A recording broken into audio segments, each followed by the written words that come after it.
I have both Councillor Braithwaite and Councillor Smart online joining us.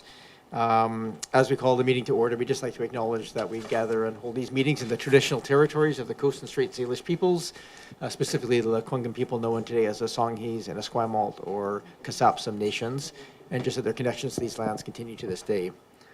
Up first, we have approval of the agenda. Can I have a mover and seconder? Moved and seconded. Any changes? Seeing none, all those in favor? Any opposed? None opposed. And then we have adoption of minutes. We can do them as a block. March 17th, April 7th, June 9th, and June 9th. Moved adoption, moved and seconded. Any corrections, amendments, or changes to those minutes? Not seeing any. All those in favor? Any opposed? None opposed. And then section 4 is receipt of committee minutes and public hearing reports. We can again move them both the April 8th and May 3rd together. Moved and seconded. Thank you. Any discussion? Don't usually discuss just receipt of minutes. It's for official records. All those in favor? Any opposed? Not opposed. Thank you. My mayor's remarks tonight will be brief, as weather is starting to feel a little summery, maybe not fully summery yet. I just want to, just a couple of things that I was able to undertake in my work recently as mayor. One was I attended the farewell to the current Chamber of Commerce for Greater Victoria, Bruce Williams. It was a good turnout from people just appreciative of his time on that role. I also had a chance to congratulate and attend the Oak Bay High graduating class of 2025 ceremony. Councillor Appleton was there as well. It was actually full of politicians' children because our MLA Diana Gibson's son was graduating as well. So we had a good representation. I just wanted to just point out that we have upcoming two cultural walking tours with the Songhees, one for council and one for staff that are coming up shortly. And so appreciative to everybody who's organized those and for everybody attending. And last but certainly not least, there is a community feedback survey underway right now, and that we use to help guide some of our priorities, and we'll guide our priorities later this year and into our budget process. So we certainly appreciate if people take the time to fill that in. It does help us understand what the priorities are for the community. That concludes my comments. So I'm going to go now to the public comment and question period. This is an opportunity for things that are not on the agenda. So if you're here tonight, either online or in person, on items that are on the agenda, then we'll have a chance to invite you forward to speak to those at the time of the agenda item. But if you're here just to talk about, we always leave this time free for anybody to come talk to council about any matter of interest. It looked like someone wants to come forward. Did you wish to? Yeah, please come forward. And you can help demonstrate the process here. So if you could just have a seat, push the button, and then just state your name and municipality of residence. You don't have to give your address, and you have up to 3 minutes. Good evening, Your Worship, councillors. My name is Bodie Brees. I live on Hampshire Avenue in South Oak Bay. I'm flanked by a few wonderful members of my neighborhood who can show their hands behind me, with more in the room and online. I appreciate the chance to speak to you tonight regarding a safety request from our humble section of South Oak Bay. I brought you a petition signed by nearly 50 members of the neighborhood surrounding the intersection of Hampshire Road and McNeil Avenue, requesting that a four-way stop sign be installed. It's a safety request. This intersection experiences tremendous fluctuation throughout the day, and when it peaks at school pickup and drop-off, it simply is not safe. As you know, we are flanked by large and ever-growing student populations at Monterey Middle and Smoot Junior. Many of the people I've spoken with shared stories of nearly being hit, stories of their kids nearly being hit. In fact, even sporting my familiar bright board shorts and sunnies, I was nearly hit there myself. It is unnecessarily dangerous. Monterey Middle has roughly 50 kiddos who move through this intersection twice a day. That's not including the other kids and families of Smoot Junior, St. Christopher's, GNS campuses, and Ohana, who move through the same corridor every weekday. Yes, many are aware of upcoming plans for design and construction along McNeil. I know that curb extensions may be part of that plan, similar to Windsor. And our request is for a four-way stop to be implemented instead and before the fall school start. Doing our due diligence, we have spoken to members of municipal government and staff over the past few months, and this isn't the first push for similar change. I was informed that you should have a 2022 letter on record from Heather Chow Leong requesting something similar. In fact, in the coming week, you'll receive a letter from Principal McIntosh at Monterey Middle School stressing the dangers that exist to their students and the need for a meaningful and lasting solution at Hampshire and McNeil. There's no sense in taking on unnecessary risk and liability with anyone's life, but this is our future, our children. It's important to get this right. Please help make our neighborhood safer for the kids, students, and residents. Place a 4-way stop sign at Hampshire and McNeil. We appreciate your consideration and hope you will support this request. Thank you very much, Mr. Priest. Thanks. I will just say for those who are, I'm sure you can give it a little applause. We usually don't encourage applause just in case there's opposing viewpoints, but it's unlikely that there's anybody here opposing a 4-way stop at this point. Just procedurally, so what we'll do with that, we don't make resolutions typically at this table. We may at the end of the night, if someone wishes, just to essentially refer it to staff to get some feedback on some background on it for those pieces, but certainly appreciate you bringing that. You said there was a petition. Can I just get you to leave it over here with the corporate officer, and that can come into our records more formally? Thank you very much. Is there anybody else who wishes to talk to council? It can be the same thing or something new. I'm going to look online as well. I don't see any hands raised. The instructions are online. If people wish to do it, you can use the raise hand or star 9 to raise your hand. And if you're calling in. Oh, thank you for turning off the microphone. Okay, I don't see any other hands popping up at this point, so we'll come back to this table. Everybody here is absolutely welcome to stick around, but it may be a few hours before we get to the item at the end of the meeting. So you may want to go and enjoy the sunshine and either watch the thing online or watch it later or see what happens. And certainly I can give an update if that's required. Yes, I know it's beautiful in here and all, but it's appreciate that. It's hard to compete with the outdoors. Not seeing any other hands, we'll move on to the next item on the agenda, which is 7.1, the 2025 second quarter council priorities update and review. We have Ms. Bay here, our Director of Strategic Initiatives, to help walk us through this report. And then we'll get to questions and direction from council. Welcome, Ms. Bay. Thank you, Your Worship. I can just provide a very brief introduction. As noted, this report provides Council with the 2025 Council Priorities Plan second quarter update. In response to Council direction, staff now provides semi-annual progress reports. So that's twice a year, here in late June, and also towards the end of the year in late November, early December. Council has an opportunity tonight and then again at the end of the year to review and reaffirm or change priority projects. So, of course, district work includes much more than just the priority projects listed there. We also take on capital projects, we operate facilities, deliver services, and advance council's priorities. And those council priorities are really one-time special projects. Attachment 1 provides you with a progress update. You'll note that it looks a little bit different from the ones I've brought to you before, and that's really because Council seemed interested also in progress updates on operational items, as well as sometimes wanting to see what the initiatives were that had been considered but that didn't make it as Council priorities. So what you have there provides you kind of with the long list of everything that had ever been considered as a Council priority project, and also notes which ones are officially part of the Council Priority Plan.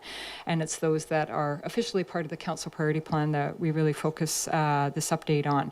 So in relation to those 36 priority projects for your term, we've completed 18 projects and started work on a further 12 projects. And work is planned to commence on the remaining projects in 2026 or later. Probably worth noting that over half of the council priority project capacity has been taken up by projects that were triggered by the province. So council's really been limited in what you've been able to take on this term because of that provincial expectation that we take on some of those projects.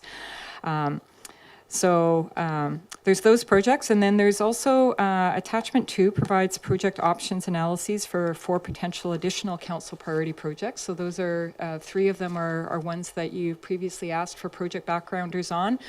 You'll see in my covering report that I've explained that we're taking a slightly different approach to those project backgrounders and suggesting that they now be called project options analyses. The key difference is that with the project backgrounders, we brought forward just one way of tackling the project, and we were kind of looking at to council to say yay or nay to that one way. Some of what we've been hearing from council in recent times is that council might appreciate having more options before you in terms of how a project can be tackled. Sometimes we can tackle a project more quickly if we reduce the scope or if we bring on consultant assistance. In other times, there might be opportunities for pairing the project with another project and therefore making more efficient use of staff time. But for each of those options we've tried to provide, or each of those potential projects, we've tried to provide a range of options. Of course, council's not limited to those three options. We just wanted to provide you an indication of different ways we might be able to tackle the project. So that information is in attachment 2. 3 of the projects are for projects that you've specifically asked for project backgrounders for, and the 4th project is one where we were looking for a little bit more clarity from council as to what your intentions were with respect to the Elgin Road transfer station, because it related to a council priority project and we weren't quite clear on what your preferences might be in that regard. So, Your Worship, that concludes my comments. I will say that we have in the back row in the room a good portion of the director team who are responsible for delivering on these projects, along with those of us who are here at the front tables, and these projects wouldn't be happening without that team, and they're here to answer any questions that you may have with respect to the status updates or the project option analyses. Thank you, Your Worship. Thank you very much, Ms. Bay. We'll go to just questions first, and this, like many items on the agenda tonight, are open for public input. So if anybody wishes to address council on this, either online or in person, our standard process is that we will take questions of council. Before we get to resolutions, we will invite the public to speak. Once they've spoken, we will come back and start looking at some motions to give some direction and make comments on those directions. So with that, are there any questions from council to members of staff? I have Councillor Smart online. Please go ahead. Yeah, thank you for the opportunity. Can you hear me okay? We can. Okay, great. First, through you, Mayor, just thank you for the comprehensive report. I really appreciate having this touch point halfway through the year. My first question is regards to the new requests that we received from the province, for instance, completing our parking requirements for multifamily buildings. Can we anticipate that staff is working on putting those into plans, or is that something that we should be dealing with tonight for motions to create new council priority projects with regards to the minister's report? Sure. Thank you, Councillor Smart. Mr. Bolt. Thank you, Mayor. Through you, the 2 requirements are already in the works, because one of them relates to delegation of variances. That's something council has already provided direction on, and we're reporting back to you on that. And the second one about parking rates is something that we anticipate to be addressed through the OCP and zoning bylaw update later this year. Thank you. Oh, back to you, Councillor Smart. No, thank you. My second question was with regards to a few of the timelines that have now gone from 2026 to 2026 or later. And I'm wondering, would it be appropriate for council tonight to make motions towards which of those projects we might really appreciate achieving during this council term in 2026? Would a formal motion be appropriate, or just when we get to the point of conversation, just comments around that be more appropriate? Thank you. Yeah, if there's something that you are curious about, it's probably worth asking the question. Perhaps we can answer some questions as to why, if things have slipped a little bit, there might be some underlying reason for that. And if there's a potential shift of priorities, then that would probably best come through a resolution. Thank you. Just with that in mind, I guess my question would be with regards to the urban village planning, and also the project 2655, the Bowker B pathway at Oak Bay Rec Center. Was really excited about the consensus on council to look at those 2 projects during this council term. And I'm just wondering, does staff still feel like it's possible to start those during this council term? Ms. Bay? Thank you, Your Worship. Before potentially passing it over to the staff that are responsible for those projects, perhaps just an introductory comment on the what went into that status update. The status update column that I believe is being referenced is where things were at as of our direction from council as of the last time we checked in with council. So with respect to, for example, the village area plans, the 9/16 item, the last direction that staff received from council was to advance that in 2026 or later. So that's not a change in status from when we were last here. What we have changed is in cases where there's been a completion since the last time we reported, and we've provided some status notes in with respect to any activities that have happened over the past half year, and any indication of what we're planning to do over the course of the next half year. So we haven't arbitrarily changed the understanding of when things are to be delivered since we were last given direction by council.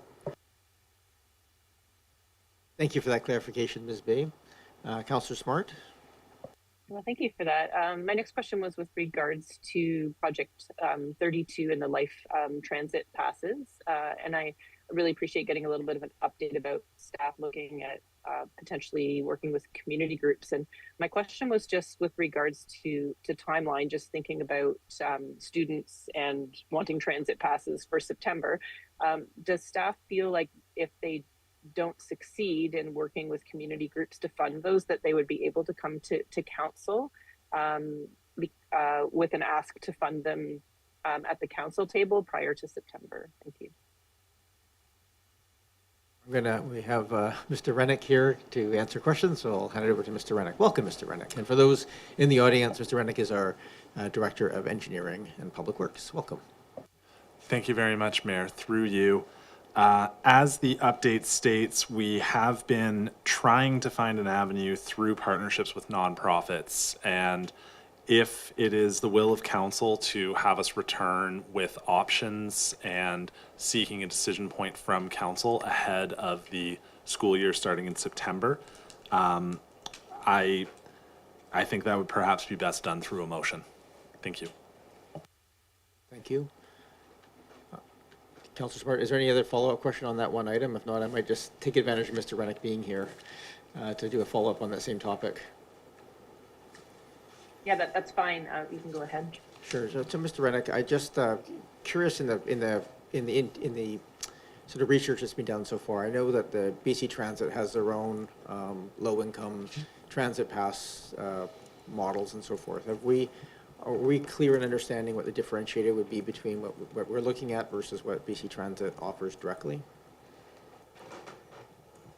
Yes, thank you very much, Mr. Mayor. What we were looking for is essentially a program where there would be no cost at all to low-income families. And we have found that there are organizations in the capital region that are operating in this space, but we have not had a lot of success getting a meeting set up with them to discuss the parameters of their program.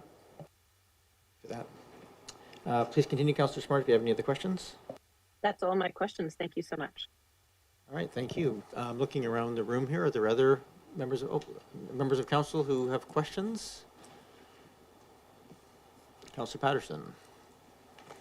Yes, thank you, Mayor, and thank you so much for the updated report. It's nice to keep seeing these in front of us because it is a reminder of everything that's going on. Just on item 54, the grant funding for that project expires in July 2025. Can those monies be the funds that we received? Can they be transferred to an alternate use, or do they need to be just returned or not used to fund? Your Worship, they cannot be transferred and it's not further extendable. But we are exploring the possibility of applying for that grant to cover a portion of the Turkey Head consultation piece, the First Nations consultation piece. So we don't have a definitive answer on whether we can cover those costs through that yet. We will be able to likely claim some of the costs that have gone to some of the discussions that Council has already had with the nations with regards to the future of that site. So there's been some preliminary discussions on that that we can likely claim, but that will be the end of the program as of the end of July. And Go ahead, please. Just a reminder of the amount of that grant. Your Worship, it was 40,000. 40,000 with us contributing, I think, 10,000. Thank you. Other hands or questions? Go ahead, Councillor Appleton. Well, thank you, Your Worship, and through you to staff. I guess this is with respect to options analysis and just talking about performance indicators. There's some mention under this point that, you know, obviously alignment of performance indicators with council's goals, obviously, would be suitable, you know, 10 to 20 key performance indicators. There's also an option for developing those performance indicators, but also an option for aligning in terms of option 3, following capital levels of service and performance metrics. I was wondering whether staff might be able to, we're kind of coming into, I'm still very much, this has been an interest of mine for some time, and I'm still interested in doing this work, but I'm just kind of wondering, given where we are at in the current council term, the balance of work required through, well, at least this calendar year and into the early part of next year. I wonder whether or not there might be some option to explore developing metrics that might complement capital levels of service and have those developed in advance of or in and around the new council term so that they can be applied to the incoming council's strategic goals. And would that be a reasonable way forward? I'm not sure who I'm going to pass it over to, but I'll give it to Ms. Bay to start. Your Worship, I'll pass that off to Ms. Morton. All right, welcome, Ms. Morgan. Thank you, Your Worship. Yeah, the idea with delivery option 3 is that there would be some coordination and sequencing with the capital levels of service. So not that the two processes would occur in isolation by any means. I think we just hadn't kind of thought through what the optimal timing would be to get started with the more operational pieces, but certainly that we wouldn't, within that option, get out ahead of the capital levels of service that are happening with the asset management plans. So I think there'd have to just be more discussion there among staff in terms of the optimal timing of that. Does that answer your question, or? Councillor Appleton. Oh, thank you, Your Worship. And I think, thank you for that. I think through you, I think what I'm getting at is, yes, optimal timing of delivering this type of project is essentially, however it is, whatever metrics are developed in order to do the measuring, what is the optimal timing to execute the project such that it is applicable to the incoming council's priorities? Like, when should we be seeking to essentially schedule this or assign resources to it such that we can have a good idea of what those performance metrics might be and or would be suitable, and then have those essentially ready to be applicable to the incoming council's priorities? So I guess I'm looking for recommended timing, I guess, is what, for the project development. Sure, Ms. Bay. Yeah, Ms. Bay. Your Worship, I think there's essentially two elements to this. One element is developing the metrics and what they are and what they're measuring, and the other is actually collecting the information related to the metrics once they're identified. And this work is I believe, really targeted towards the former, is to identify what it is that council would like to see measured, and then once council has identified that, then we would go and collect the information. So I think it really, from a timing perspective, heading into what would effectively next year be the last year of this council mandate, it may be preferable to have that one work undertaken by a new council, lest it have to be repeated. So in terms of ideal timing, I guess the recommendation would be at a start of a new council mandate rather than at the tail end of a council mandate. but Your Worship, it's ultimately a governance decision. You may wish to leave a new council with that information, and so that is that would be your prerogative, obviously. Thank you. Councillor Appleton? Well, thank you, Your Worship, and that is helpful. And I'm wrangling with that a little bit as well, because in the project backgrounder, it does say under option 1, I get this, but in terms of year and project duration, it is talking about 2027, which would be the new council term. So I guess, and there is resourcing, there is a cost associated with it. So I'm just kind of wrangling with that a little bit. I think this would be something really positive for the next, if it fits best at the beginning of the next council term, then that's ideal. But of course, it's not for us to say what the next council will do or how the next council will expend resources. So at this stage of the game, I think the timing in option 1 is correct, but I'm not sure that we can actually direct staff to execute things in 2027. Your Worship, absolutely. How we've tackled this council priority plan is that it covered kind of like a 5-year period to match up with the 5-year financial plan, with a huge caveat that anything outside the term of this council will obviously be subject to confirmation from a new council. Similar to what we did with you at the outset of your mandate, where we sat down with all the items that were left over from the previous council and said, this is their legacy. Would you like to continue it, or would you like to tweak it? That would be how we would propose to approach anything that extends beyond the end of 2026. Thank you. I have Councillor Green next. Please go ahead. Thank you very much. I know that when I raise this issue, eyes roll, but priority theme number 7, and that's updating the zoning bylaw. I know it's a longer term project.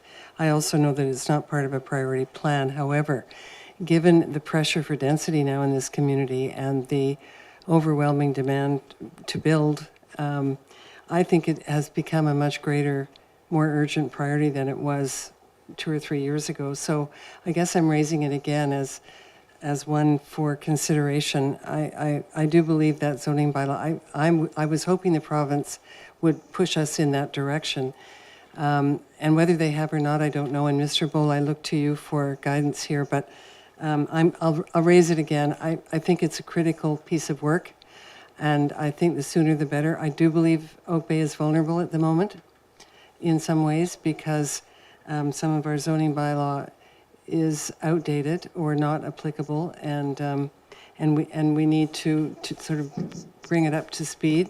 So I'll leave that with you, but I appreciate it, and I'm raising it again just to nag. Really, thank you. To be clear, you're nagging the rest of your peers, not staff, because that's yes, fair. Thank you. I don't see other hands at this moment, so I just have a couple of quick questions. Just in that list, 31, the expanding of the bike parking, we have a status update of where that's at? Invite Mr. Rennick back up here. Yes, thank you very much, Mr. Mayor. The expanding of bike parking racks was operationalized. Yeah. We essentially have been installing new bike racks in sort of 2 phases this year. So a lot of the easier ones that didn't require any significant concrete work, number of key locations on Oak Bay Avenue, for example, were installed earlier in 2025. And the second batch has been received down at the Public Works Yard, and we are intending on rolling those out before the end of this year. Great, thank you very much. The other question I have, thank you, I don't think I have anything else for you. So over to Ms. Bay. In number 35 in there, the Climate Action Plan, it shows that it's going to be part of the OCP process, and I'm just curious about whether that's still the case, because we're obviously in the middle of a OCP light update. So I'm not sure who to direct that to. Is that Mr. Bowl?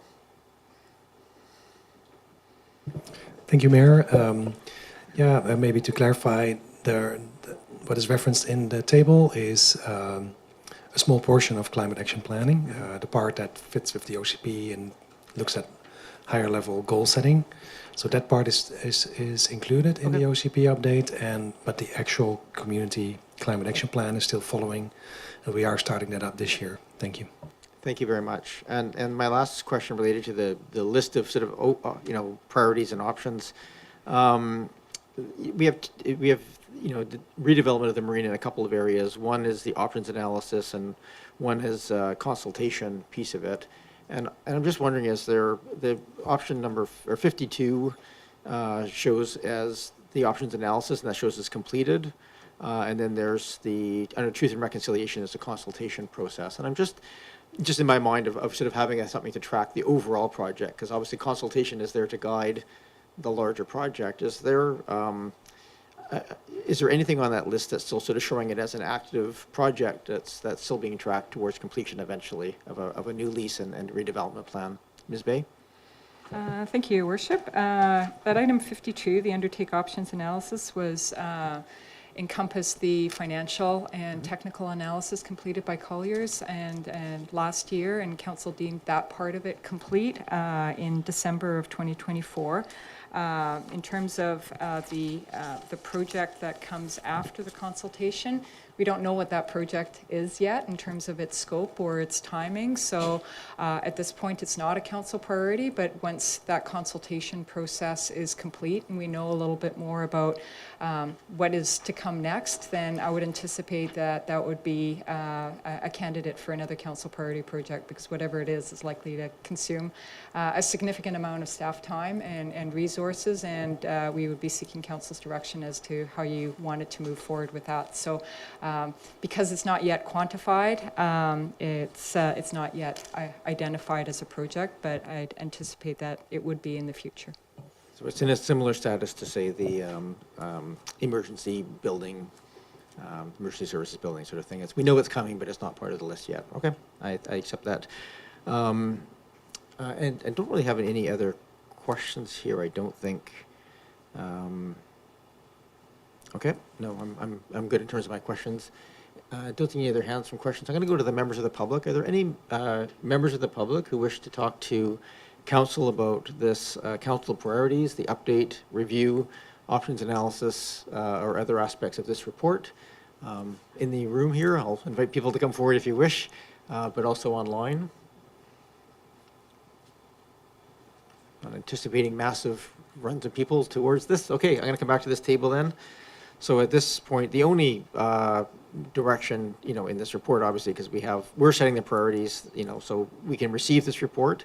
Councillor Patterson, you contemplated having a motion arising just on something that is a little bit tangential to, but related to the priority theme areas. So I'll come to that after. I just want to get to the meat and potatoes. If there's anything here that people wish to see moved up or moved down or considered differently, I think this is the chance to raise those.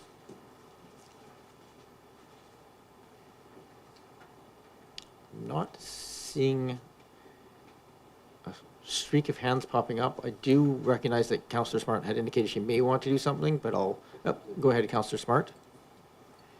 Thank you. I would like to put a motion forward that staff return to council prior to September 2025 with options for funding Project 32 free bus passes for youth.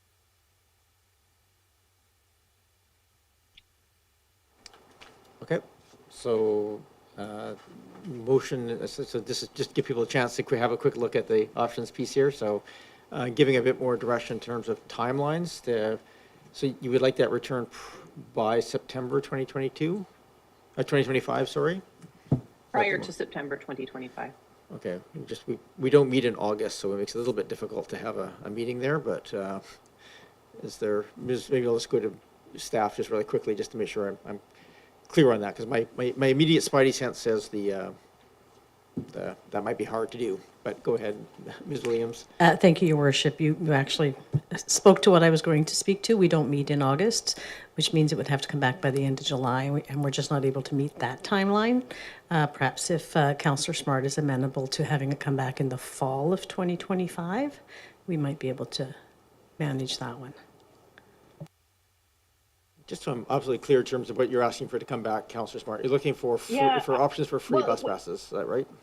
Council last left, my understanding was that council last left this project that it was going to come back to council with a specific funding request, and it's been on the books for a while, and so I just would like that opportunity to discuss a particular funding request. I appreciate that staff is proactively looking out to save the district money, but my understanding was that we would be looking at potentially funding this at the council table, and I don't feel like we've had that opportunity. So it would be at the earliest possible convenience. It's very unfortunate if we can't be looking at this for September, because this initiative has happened a long time ago that we were discussing the potential for this. So I can change the wording to the fall if that's what it has to be. I'm not happy about it, but I will do that. Sure, no, I'm just, is there any other, okay, yeah, go ahead, Councillor Smart, so you're, over to you. I might just ask a quick question on this one, just because I'm clear. I think what's been happening is there's been no success in finding any other third-party partners as part of this. So if asked to come back sooner, but my understanding of that would be basically what would be the cost to the district to essentially buy passes for life people? Is that essentially what you're asking for, Councillor Smart? Correct. That was what I had anticipated coming back to council. And that's what I'd like to see. Okay, so I might just turn to staff. If that's with that much more simplified ask there of just what would the actual cost if we just opened up our wallets and paid for the passes, is that something that could come back perhaps as early as September? Mr. Rennick? Thank you, Mr. Mayor. Yes, if that's all the ask is, it's a simple math exercise. We know how much a monthly pass is. We know how many youth are in the LIFE program. So we would be able to come back with that. We're just always hesitant about speaking to a specific meeting with a specific agenda item, just knowing how much we have in the plans for each specific meeting. No, fair enough. I know the agenda planning is a nightmare with new meetings being added all the time. So, Councillor Smart, I might just maybe suggest that you just make the motion to bring back the cost of council or the district funding the life passes fully and as soon as possible, knowing it's probably September, but if they could do it earlier, they will. Is that reasonable?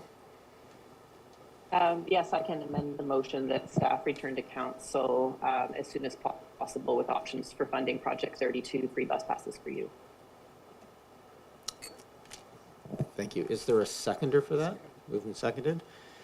So we have a motion on the floor now. Sorry for that interjection there. Just trying to find something that has a chance of success at the table here. Any Councillor Smart, why don't you go ahead and maybe give a brief motivation? I think you've probably spoken to it a bit already, but please go ahead. Yeah, thank you. I'm just really excited about this opportunity as we are looking towards our goal of low carbon transportation to look at the transit piece, which is accessible to so many of our youth who don't feel that there's an equity piece because it isn't uniformly subsidized in all municipalities. At this council table, we decided that we're not comfortable funding for all youth, but there was support around the council table for looking specifically at the LIFE program users. And so I'm very aware of how much work engineering does have on their plate, and I would love this project not to get lost and for us just to have the moment to decide on it and move on. Thank you. Thank you. Any other discussion on that? Okay. I'm happy to call the question. I'll support the motion. I have to say, just knowing that the complexity of managing programs, my preference is to leave it to the hands of the transit operators and their subsidization programs. But I think the ask here is a reasonably late touch one. It'll give us a chance to understand what the options are that come back. So I'll happy to take that. Go ahead, Councillor Green. Thank you, Mayor. Following on your remarks, I am struggling with this ask only because we have just raised taxes by double digits. We have active transportation planning, possibly an $8.8 million project for bikeways. I'm concerned about the taxpayer in Oak Bay footing this bill entirely, and I agree that it seems to be, to me, a more regional and provincial responsibility. And that's not to say, philosophically, I totally agree with it.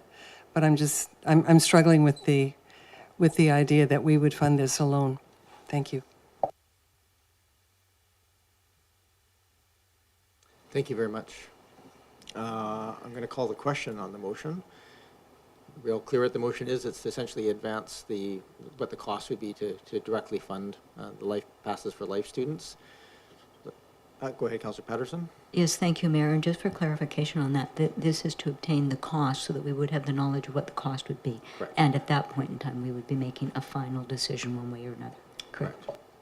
And I think I'll leave it in the nature of the ask, Mr. Rennick, that obviously if there is a partner that comes forward and has a program in the meantime, we can certainly include that. But I think at this point, all we're going to be asking of you to do it in terms of additional work is just getting the dollar amount and bring it back. Yes, thank you. That's clear, Mr. Mayor. And I just want to make sure that it's clear in the motion that the costing that's being asked for is providing passes for youth in the LIFE program, not all youth in Oak Bay, if that was the intent of the mover. To get confirmation for that, Councillor Smart? That is the intent. I was simply trying to use the name to reference in the chart. But that is the intent, that is for the LIFE program. Okay, perfect. Thank you. I'm going to call the question. All those in favor? And those opposed? None opposed. That carries. Councillor Patterson? Yep. Yes, thank you, Mayor. I do have a motion arising from this, which is the review of our council priorities. And this relates to accessibility not being... Can I just ask you that you move the motion, and if Oh, there's a seconder, then I I'll can. let you speak Thank to you. it. All right, so the motion, and I will read it out. Whereas the district established the Accessibility Advisory Committee and the Accessibility Plan pursuant to the Accessible BC Act, and whereas accessibility is not included in Council's priority theme areas 2022 to 2026, be it therefore resolved that Council directs staff to amend Council priority theme 2022-2026 diversity and inclusion by adding accessibility to the theme title, and to amend the definition to read, cultivate accessibility, diversity, and inclusion, and ensure a sense of community, belonging, and safety for people of all abilities, identities, ages, and backgrounds. Second. Thank you. Moved and seconded. You kind of motivated with your whereas clauses. That was kind of a way of getting around it, but go ahead and just speak to it briefly, Councillor Patterson. All right, I just will speak very briefly on this. Oak Bay, we have all committed to cultivating an exclusive and welcoming culture where people of all ages, abilities, genders, and backgrounds can access facilities, services, and programs. This amendment simply broadens the commitment to facilitate greater inclusion for residents in the community by identifying and removing barriers where possible that people with disabilities and other marginalized groups may face daily. Thank you. Okay. We are essentially adding the word accessibility into the priorities, which I think is, thank you, I think fairly clear. Is there any discussion on that? Councillor Smart. Because of the length of the motion, I would just appreciate the mover to read it one more time. Thank you. Please go ahead. Thank you, and for Councillor Smart, whereas... No whereas, it's just the motion Yeah. itself. Okay. Whereas be it therefore resolved that Council directs staff to amend Council priority theme 2022 to 2026, diversity and inclusion by adding accessibility to the theme title, and to amend the definition to read, cultivate accessibility, diversity, and inclusion, and ensure a sense of community belonging and safety for people of all abilities, identities, ages, and background. And just for clarification, if you don't have the original language there, it does just add the word accessibility into those three areas, both first in the title and then accessibility, diversity, and inclusion, and then people of all abilities, identities, ages, etc. So it's just those three words difference, if that helps. Councillor Smart, is there any other questions? No, that's fine. Thank you. Thank you.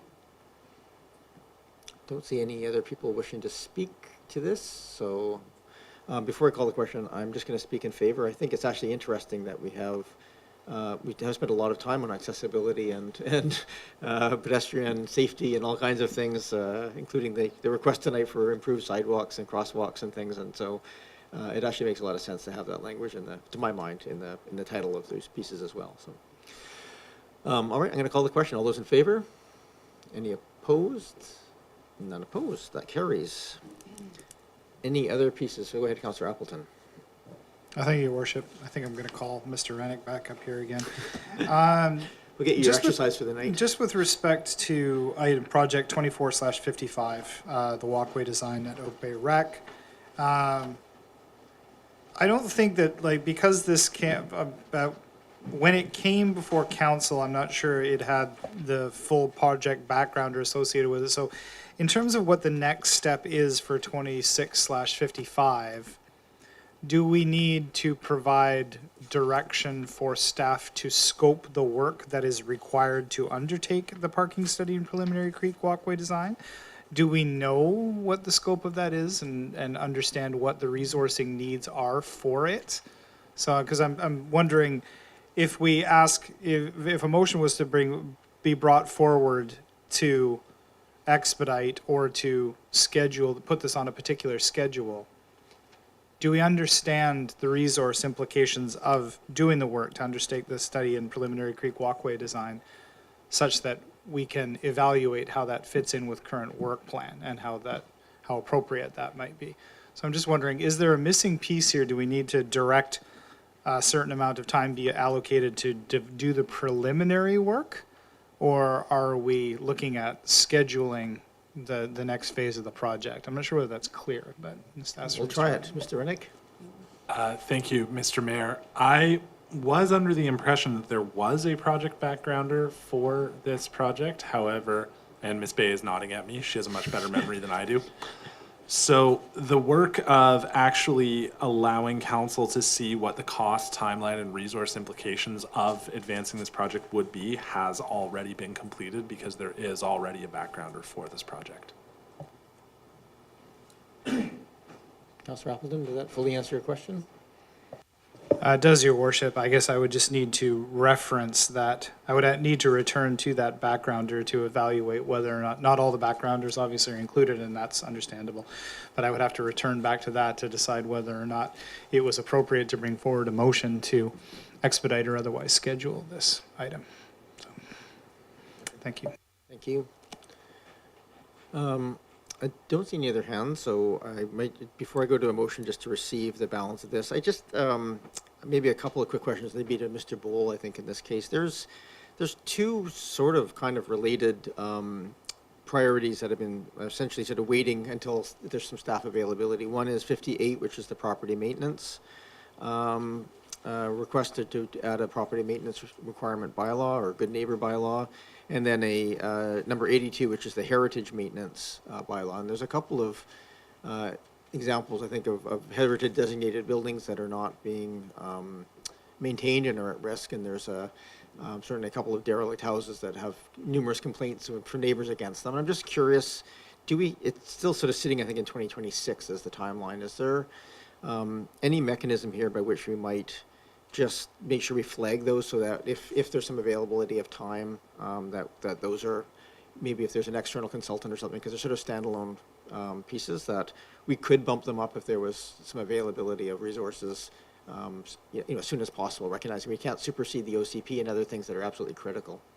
So that's a bit of a vague question, Mr. Bowl, but I'm going to throw it over to you. Thank you, Mayor, Mr. Mayor. Number 58, it did get operationalized, so it is a relatively smaller scope initiative. Let me see. We do plan to action it later this year. Is our hope to use one of the consultants that we do have on the retainer. Could you give me the number of the other one that you The other one was mentioned? 82, the heritage maintenance.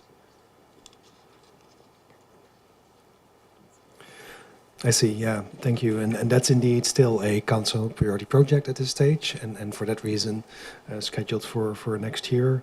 And that's in light of the work currently underway between the OCP and zoning bylaw update, wrapping up infill housing, and also the optimization of development review processes and the climate action project. There's a lot going on. a fair amount underway, unfortunately, so that would be very hard to expedite. Thank you. No, fair. Can I maybe just ask, is that, just because it's a very similar in nature to the general property maintenance, if there's any possibility of sort of adding those two together, if there's having an external consultant working on them, if it's possible, those would be, I think they both have some sense of urgency to them, and I don't want to reprioritize necessarily, but maybe just make that general request, because I think they both probably require an external person as part of our consulting group. Yeah, go ahead, Mr. Bowen. Yeah, thank you, Mr. Mayor. I'm wondering if that's something that Ms. Bay could clarify. I think if we wanted to treat it the same as the property maintenance bylaw, we probably need to have some clarity from council that it's intended to be a small scope, particularly I think the engagement is usually the difference for planning projects between a council priority project and a simple bylaw update or a new bylaw introduction. So, but that would be an option perhaps, but it's a little bit out of the scope, I think, of the options that are in the report. So, thank you. Okay, I mean, I'll maybe just look around briefly at this table if there's my thinking of that one personally, just so people understand where I'm coming from, is that there's no mechanism by which people who have a designated home have an obligation. There's no sort of bylaw attached to that says there's fines or other mechanisms for enforcing the requirement to keep an update heritage. I don't think it's a wide consultation outside of perhaps the Heritage Commission for feedback on it. And it's not that far outside of the line of what we're contemplating for general maintenance of asking all houses to maintain their houses in generally good order. So, but that was my read of it. So if the intention here is to do a broader consultation, then that would be peace. So you don't have to give any further direction at this point. If nobody else is interested, I'll leave it there.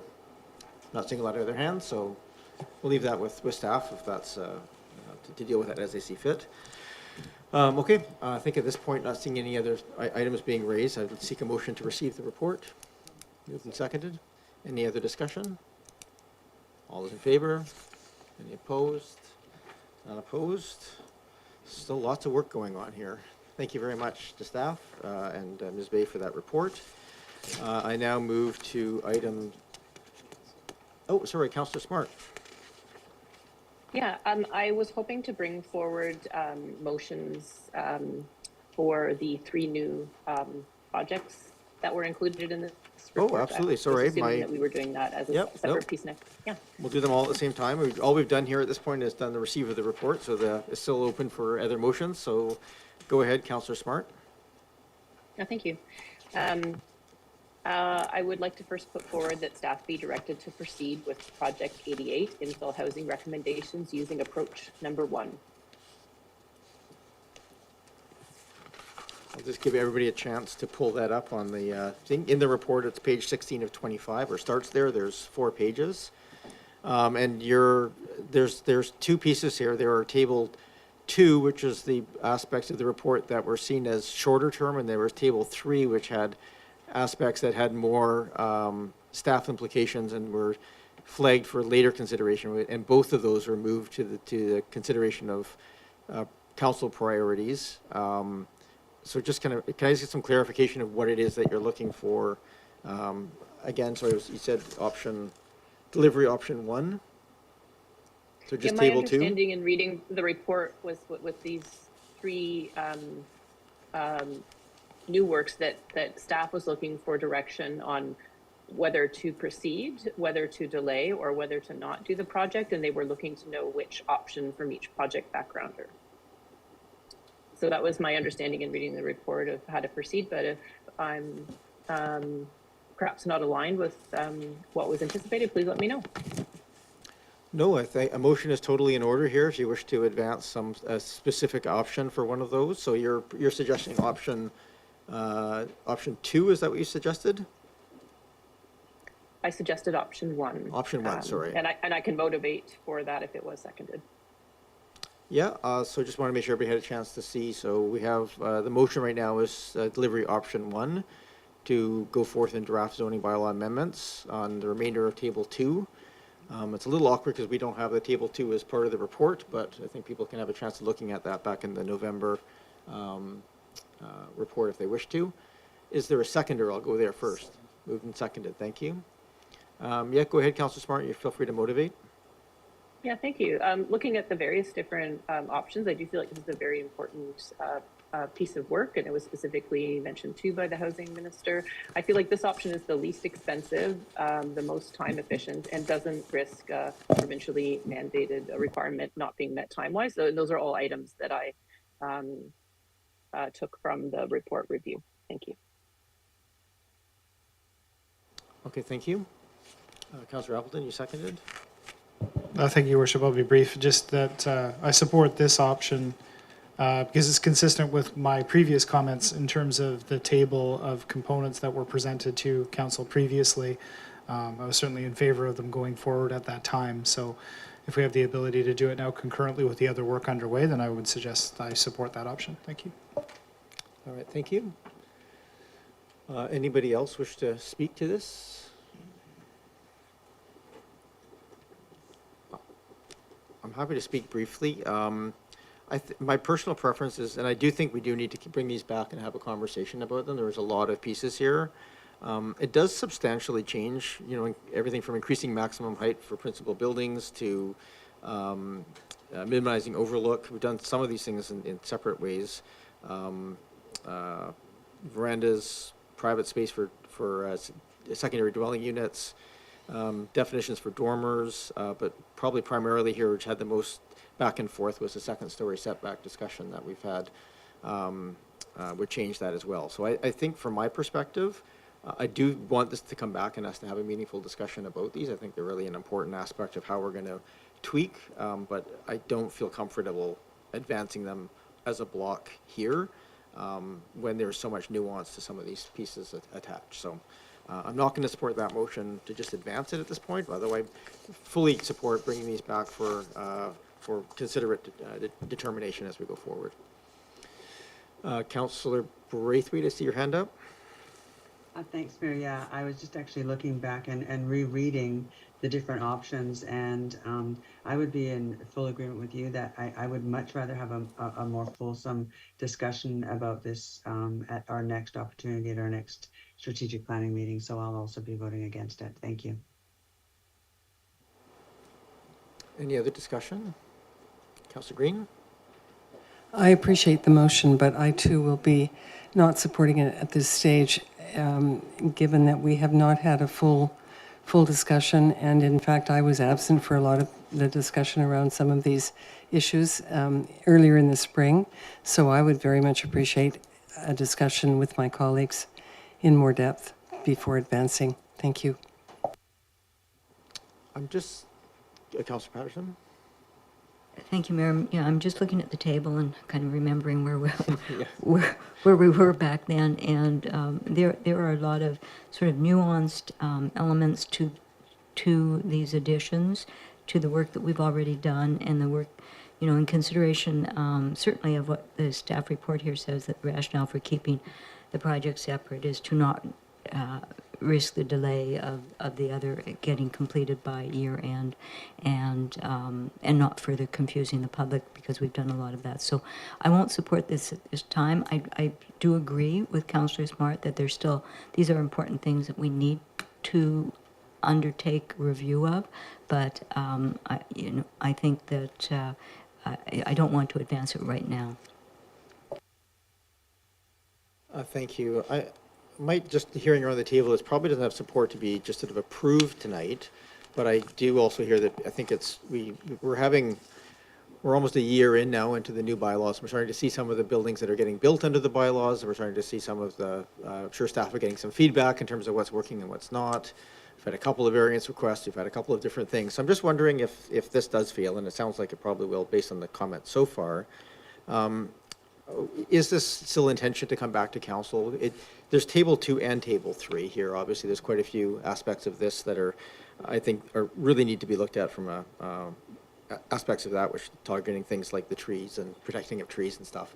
So if this fails, would this automatically come back to a future, say, committee of the whole to be considering the tables 2 and 3, or would that need a specific staff direction at this point?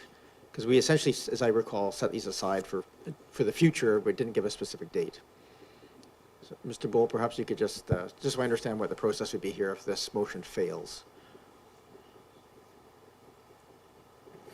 Thank you, Mayor.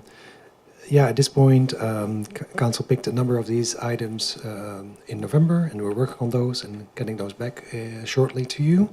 But for next steps on this one, it would be up to Council to either bring that up at the next occasion, either at a future upcoming meeting or at the next time that the Council priorities are reviewed. Otherwise, we'd probably leave them aside. There's no other pending action on them unless you direct so. Thank you.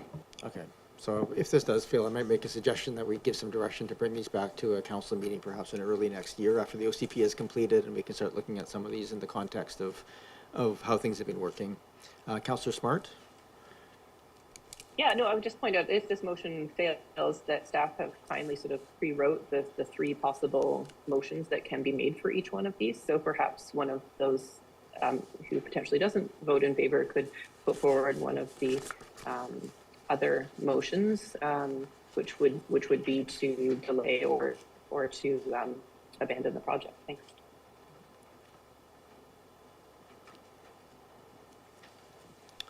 Sure, thank you. I'm going to go to call the question then on the motion. All those in favor? And those opposed?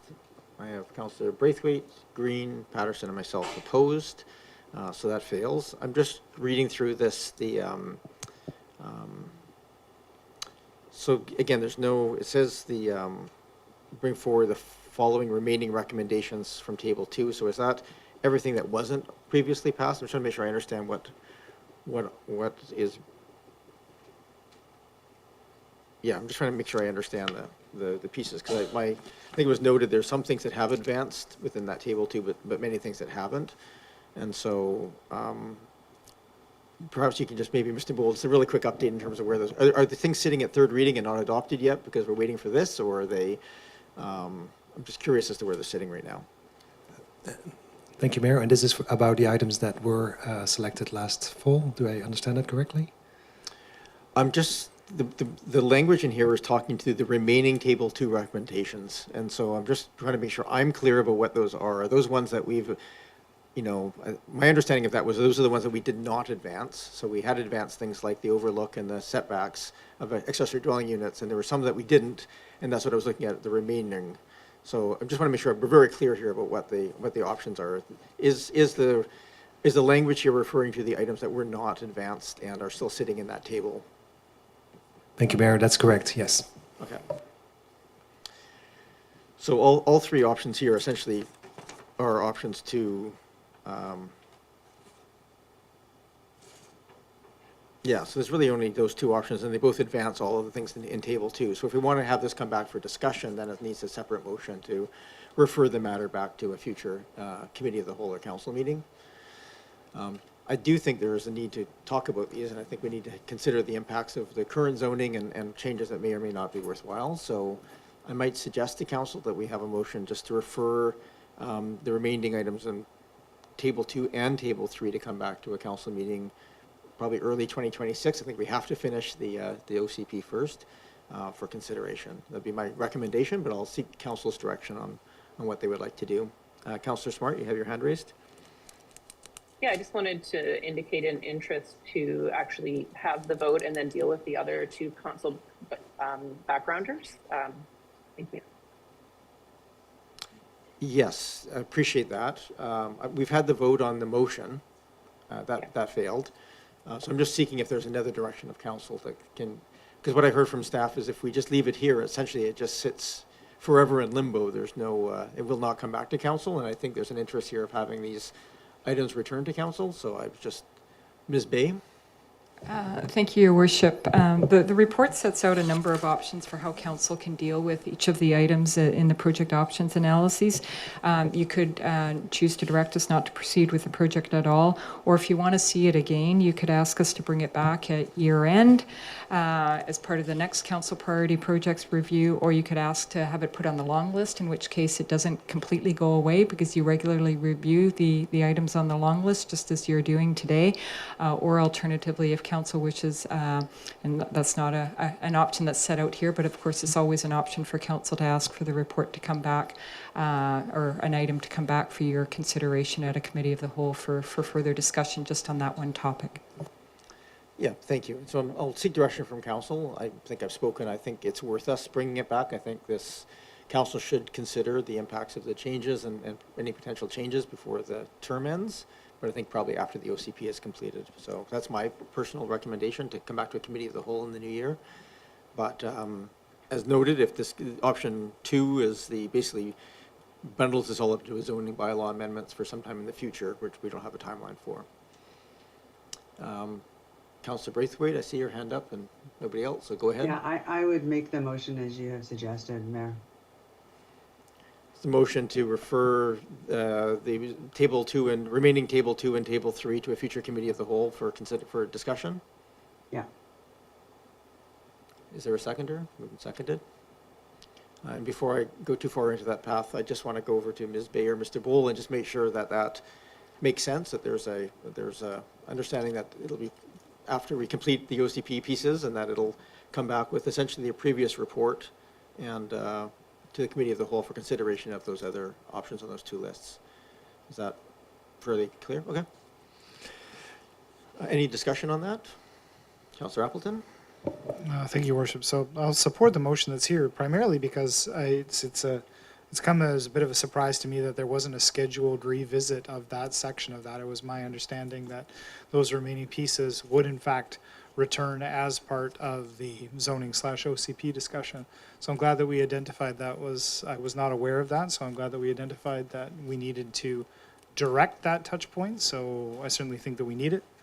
So happy to support this. Yeah, thank you. I don't see any other hands. I'm going to call the question. All those in favor? Oh, sorry. Go ahead, Councillor Green. My apologies. Just a question for clarity. When there was a discussion of a bylaw in February and it was to come back this month, is this related or not? Thank you. Mr. Bowl? Yeah, through you, Mayor, what's coming back in July, hopefully, is those changes that were selected from Table 2, and close the loop on those, and then the remainder is next steps. Thanks. Thank you. Thank you. Councillor Smart? Yeah, thank you. I won't be supporting the motion because I was hoping at very least to support one of the 3 motions that staff carefully put forward in the project backgrounder. So I will not be supporting the motion. All right, fair enough. I'm going to call the question. All those in favor? And those opposed? Councillor Smart opposed. That carries. Councillor Smart, you indicated you had 1 or 2 other motions you wish to do a rising? Yes, well, I just would like to address the other 2 new project backgrounders with the choice of options so that we can have a clear direction for staff. So we'll go ahead with that staff be directed to proceed with project 89 for a DEI scan using option 2.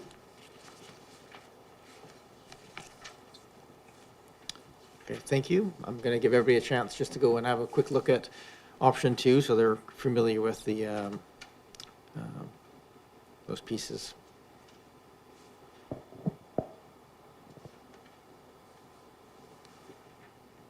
Sorry, Mayor, can we get a page number for that? Yes, page 21 of 25 is option 2.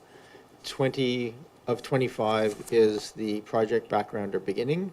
It's called Project Options Analysis number 89, related to DEI scan, facilities and operations.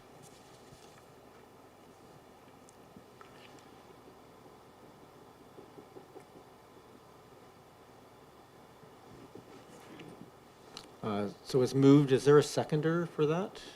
Second for discussion. Seconded, thank you.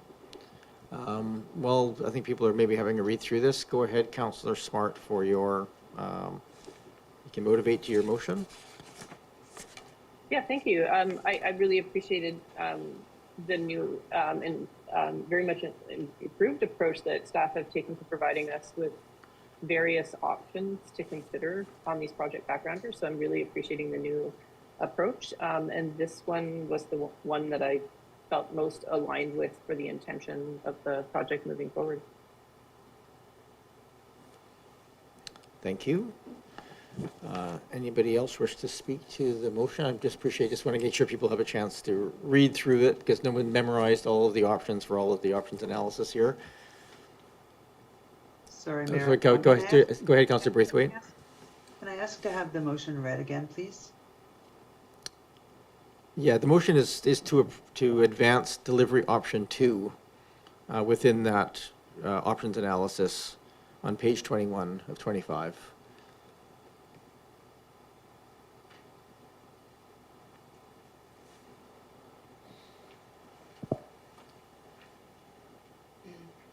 Go ahead, Councillor Appleton. Thank you, Your Worship, and through you, question for staff. I'm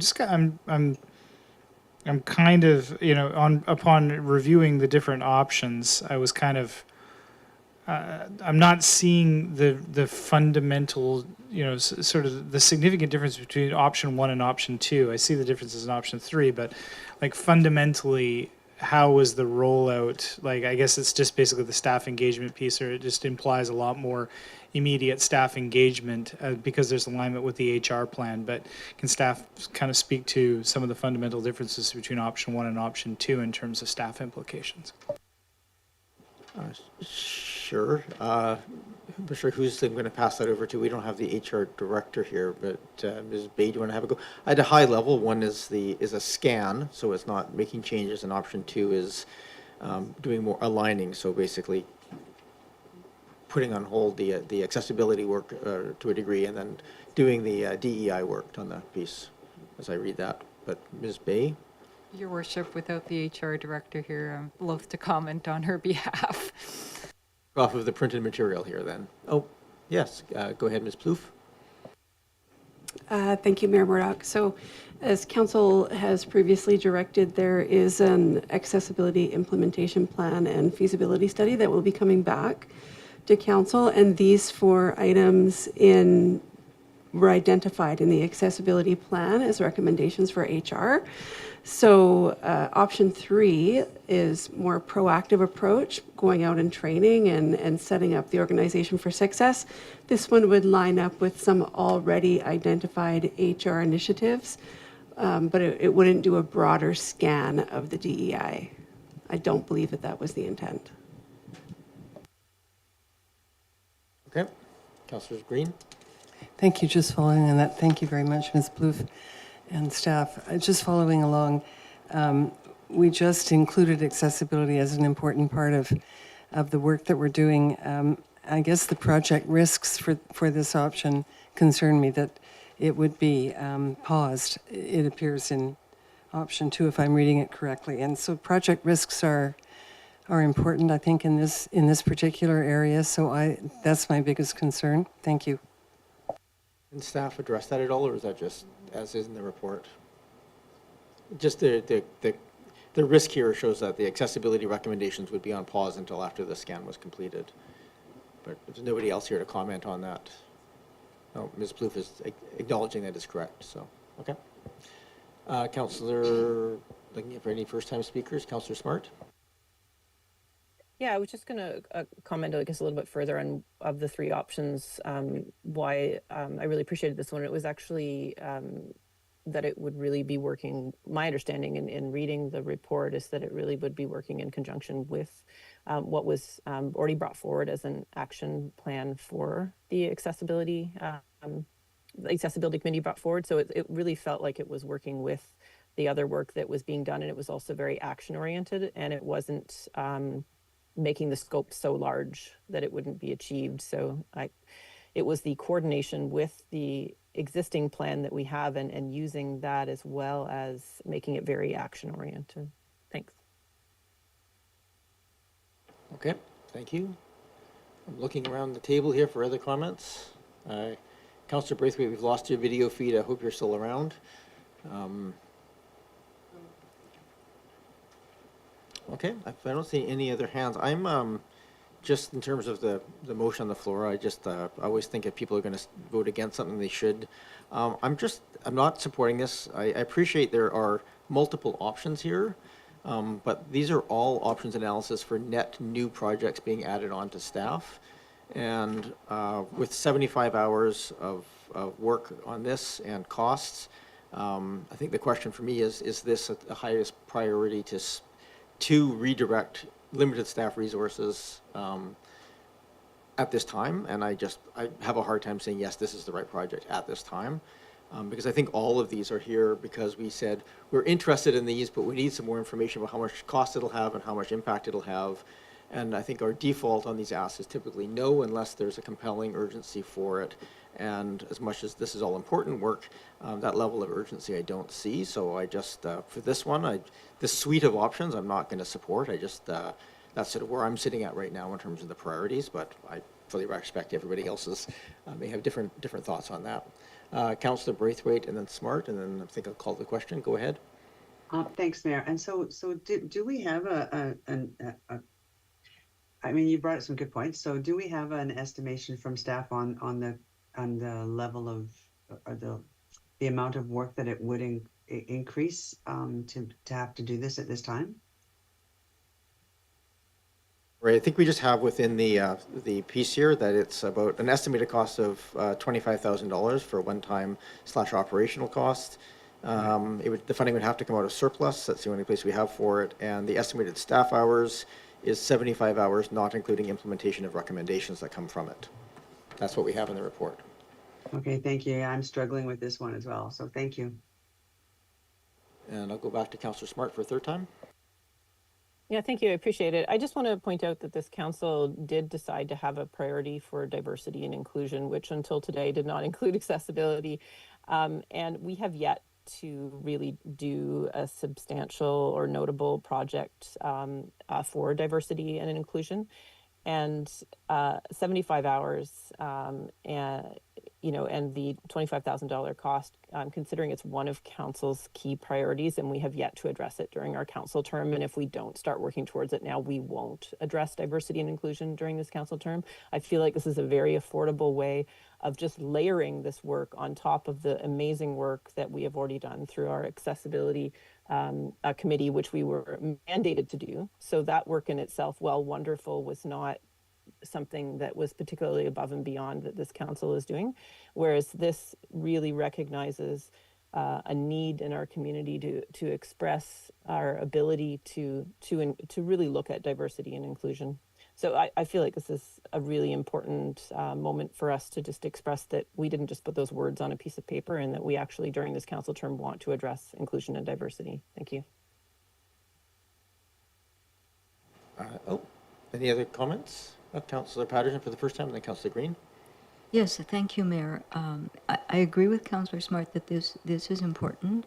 However, I don't wish to add this to the long list of things we're doing at this point in time.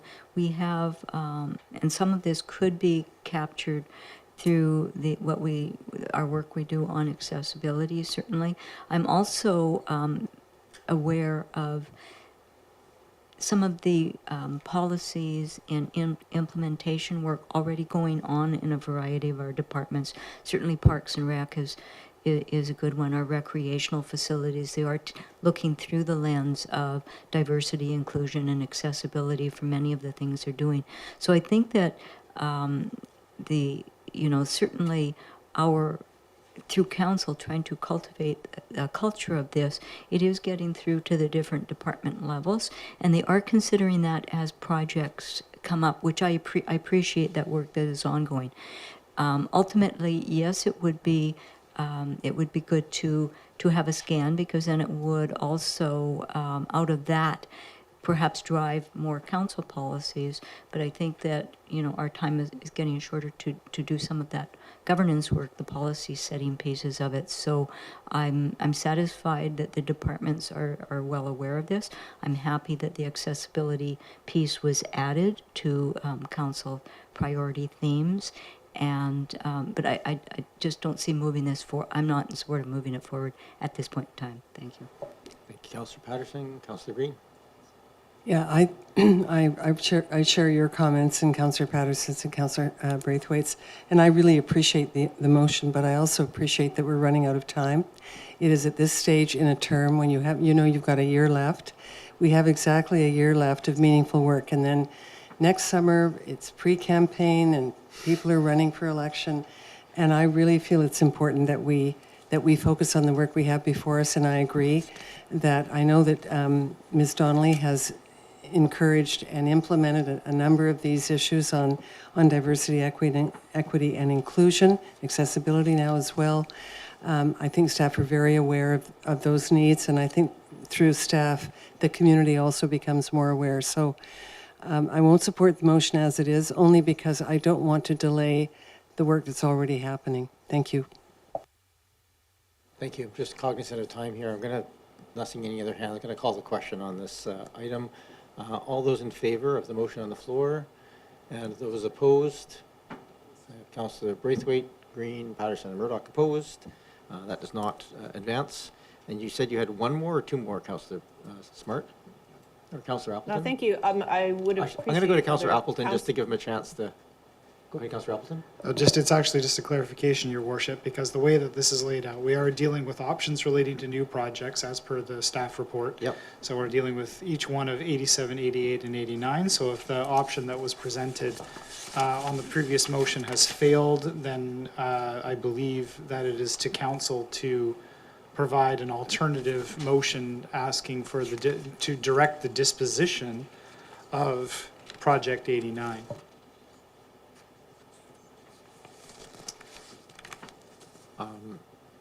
Certainly, council is welcome to do that. At this point, the motion that was given was to ask staff to bring back options analysis for that theme, which gives us cost and resourcing implications, and that's what's in front of us. It's not a priority project.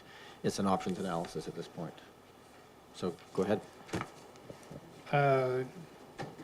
Is this, okay, thank you, Your Worship. Is this project backgrounder attached to the staff report, not the project backgrounder that's outlined in the staff summary report? Basically asking council to direct whether or how to proceed with this potential project. The backgrounder referenced in the summary table is the backgrounder associated with the staff report. So council essentially has the backgrounder and the options analysis in front of them to determine the disposition of number 89 at this time. The options presented under each one of 87, 88, and 89 need to have council direction, otherwise they will not remain on this list. Essentially, they will disappear, as I understand it. That is correct. They're not currently part of the, is my understanding. I'm just going to get staff confirmation. My understanding is these are 3 items, as they're listed here, are not part of the council priority plan at this point. They say no, no, no. But they're here with the project backgrounder. Should council wish to add them to our priorities, then those resolutions would have had to pass to be added onto those pieces for the specific projects. Is that correct, Ms. Bay? Yes, Your Worship, that is correct, with the addition that council could also choose to have it come back at a future time for consideration again by adding it to the long list, so it kind of remains on the radar. Or you could explicitly say you don't want it on the long list, you never want it to come back, you have to use Councillor Appleton's word, disposed of it, and you don't want to reconsider at a future point. Hearing that, Councillor Appleton, did you wish to do something with that, to have it moved to a long list? I voted in favor of the previous motion, Your Worship, so I would seek my colleagues to make an alternative motion. Go ahead, Councillor Patterson. Yes, Mayor, I will make a motion that number 89, diversity inclusion, completed diversity, equity, and inclusion DEI scan of municipal operation facilities be moved to the long list of council priorities for consideration at a future date. To move, is there a seconder? Moved and seconded. Any other discussion on that? I think it's appropriate to not let it die because it certainly is still important. Councillor Smart? Yeah, I guess I will support the motion because I don't want it to go away entirely, so I appreciate making the motion. All right. I'll call the question. All those in favor? Any opposed? None opposed. Thank you for flagging that, Councillor Appleton. With your permission, Your Worship, then I would deal with number 87, which is the remaining new project that we haven't discussed. Certainly, and I'm just going to... Well, with the exception of the Elgin transfer station, which is under attachment 2. Yes, it is. So we have 4 of them in total. So options analysis 87, yes, for development operational performance indicators. Yeah, with respect to 87, can I just ask a quick question of staff, Your Worship? It strikes me, and I'm just looking for confirmation, and as was mentioned by Ms. Bay earlier, the long list, it's interesting because council would need to direct sort of like how information gets passed along to the next council, but I assume that without other direction from council, that any long list items, or in fact any items that were in progress or not yet actioned on the existing list that are in place when the new council term starts, would be that the long list is essentially remains the way of communicating that information forward to the new council. Is that correct? That's Bay? correct, Your Worship. Okay. Then I will make a motion, Your Worship, with respect to Project 87, with respect to performance indicators, that also be added to the council long list for reference at a subsequent time, essentially for the subsequent council. But I can't direct what the subsequent council will do, but I would like that to be on the long list such that it passes forward into the new term. Thank you. Is there a seconder for that motion? Moved and seconded. Wish to motivate further? You're good. Okay. Thank you. I have one question related to this, and that is just I had a question earlier and I didn't bother asking it because it didn't seem like we were going to get to this one, but we are. So we are undertaking currently a survey with the public that's going to come back with some themes. And I'm just wondering if there's maybe to, rather than going through any of these, I think these are all a bit cumbersome, especially with timing and everything else. Is there any possibility of those coming back in those themes of sort of, using those as ways of maybe also flagging them for ways? There's a lot of what we do is quantitative or qualitative more than quantitative, but if we can kind of get that back and say, okay, here's some of the priorities and concerns of the public, maybe we can do a KPI light or something if that grouping happens at the time of that report. So I'm just curious if that community survey can be sort of grouped in a way that might align with us setting service levels or KPIs, so that we can kind of see that initially in that lens. That might help inform some of our sort of future consideration of measuring these things. It's a big question to ask. I appreciate. Ms. Bay? Thank you, Your Worship. As noted, we are running the community questionnaire again this year. This is the second year that we've done the community questionnaire essentially on that format that we're currently running. So this will be the first year where we'll be able to give council a sense of how the numbers have changed from one year to the other. We won't be running a questionnaire next year because the general approach has been that the election is the community questionnaire and next year is an election year.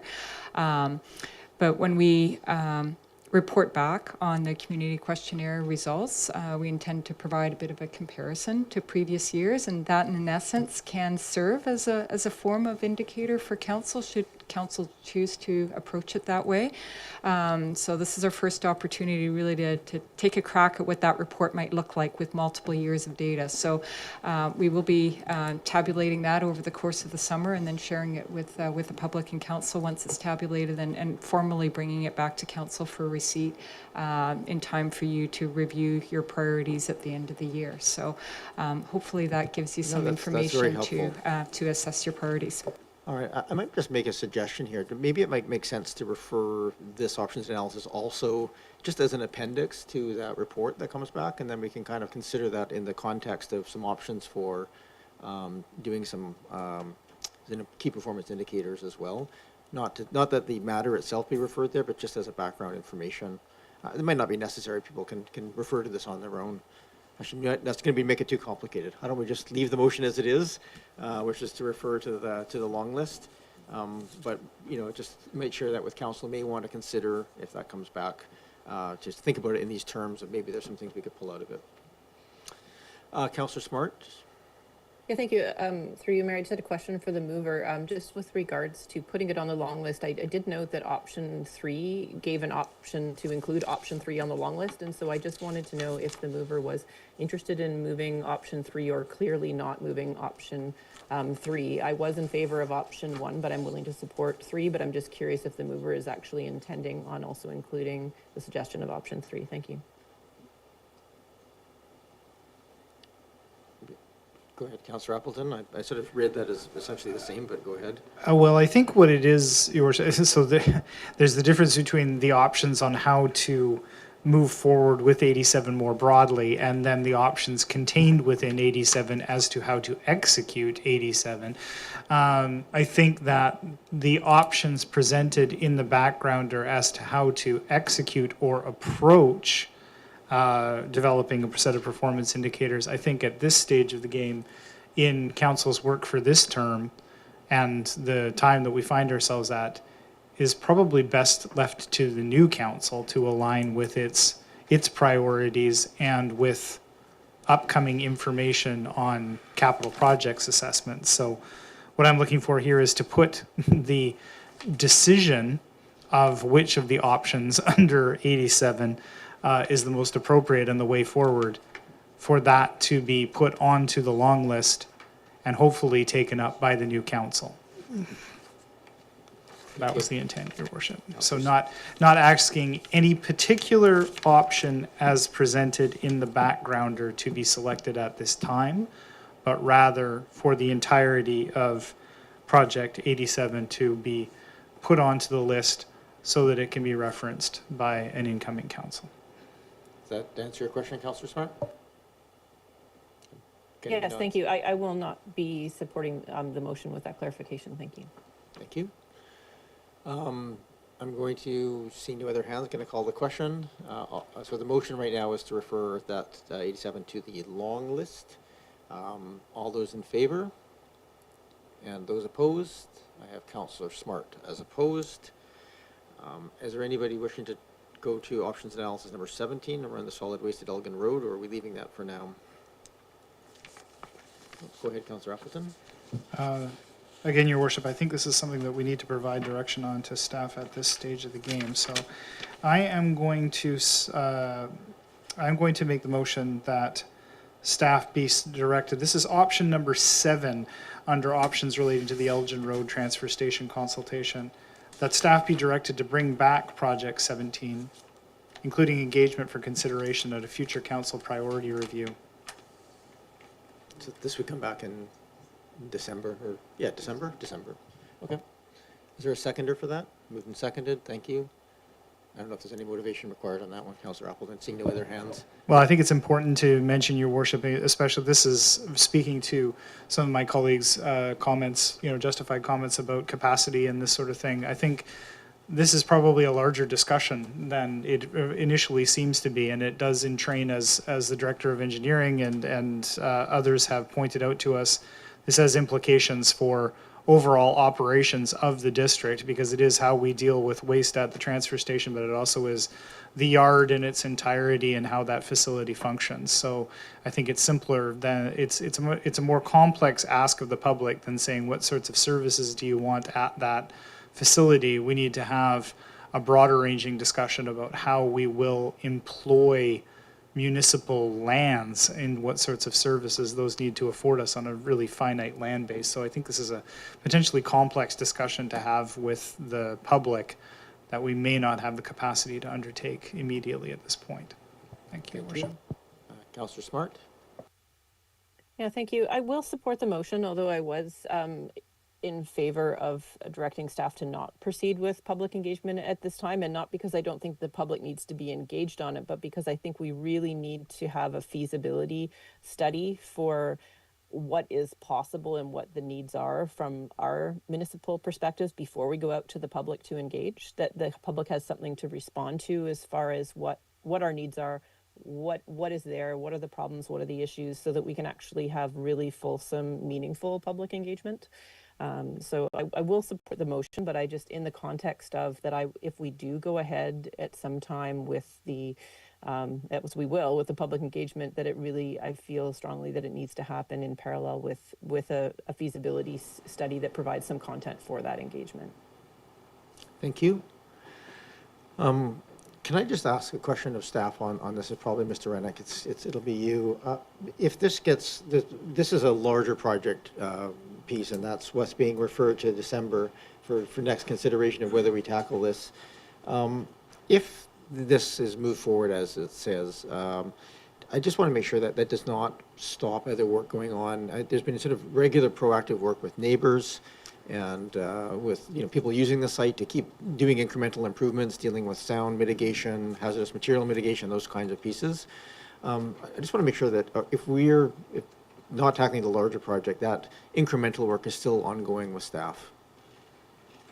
Thank you, Mr. Mayor. Those minor changes to operations for being good neighbors, for being good stewards, for delivering the program in the most efficient way possible, that would not pause. That's just part of regular day-to-day operations. Okay.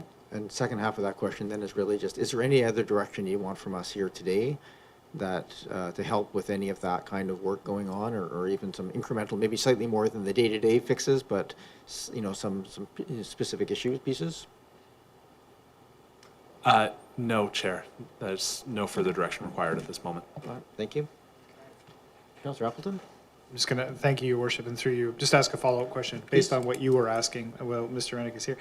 In the interview, if it's the will of council to move this forward to the December review, do you answer, and we're not directing specific types of information be gathered, but in the process of evaluating operations and reviewing operations, do we expect that there would be any further operational data or operational context that might accrue in that intervening time that might be informative when it's revisited in December? Mr. Rennick? Through the mayor, we do keep a lot of data already on the use of that facility, just in terms of how many tons of garbage we collect, how many kilograms of the different recyclables, that type of information. We have looked into ways that we could more accurately track how many people use the facility in a given day or week, but that information is a little problematic. It's not the easiest thing in the world to measure. We also considered just asking members of the public about their usage habits, but we were worried about potential noise in that data, that if people were under the impression that the service was going to be changed, they might not accurately report how often they use it. Thank you. Yeah, go ahead, please, and then I'll get to the question. Sorry, thank you, Your Worship. So just really quickly to follow up, as far as the operational, there's the usage of the actual transfer station, and then there's the usage by staff for equipment usage and that sort of thing across the yard. And we've heard from staff about the challenges of storage on site, vehicles, and those types of things. We understand that. We essentially know that operational context and that operational need at this point. We have a good sense of essentially how tight things are and what space we need to be able to accommodate current and future fleet and equipment. Mr. Rennick? Through the mayor, I would say that that's accurate. The report that was presented to council in last November was essentially saying making changes to this service is maybe the one possible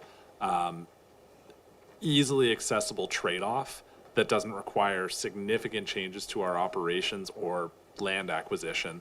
And it was the will of the council at that time not to proceed with it, but to do some additional engagement.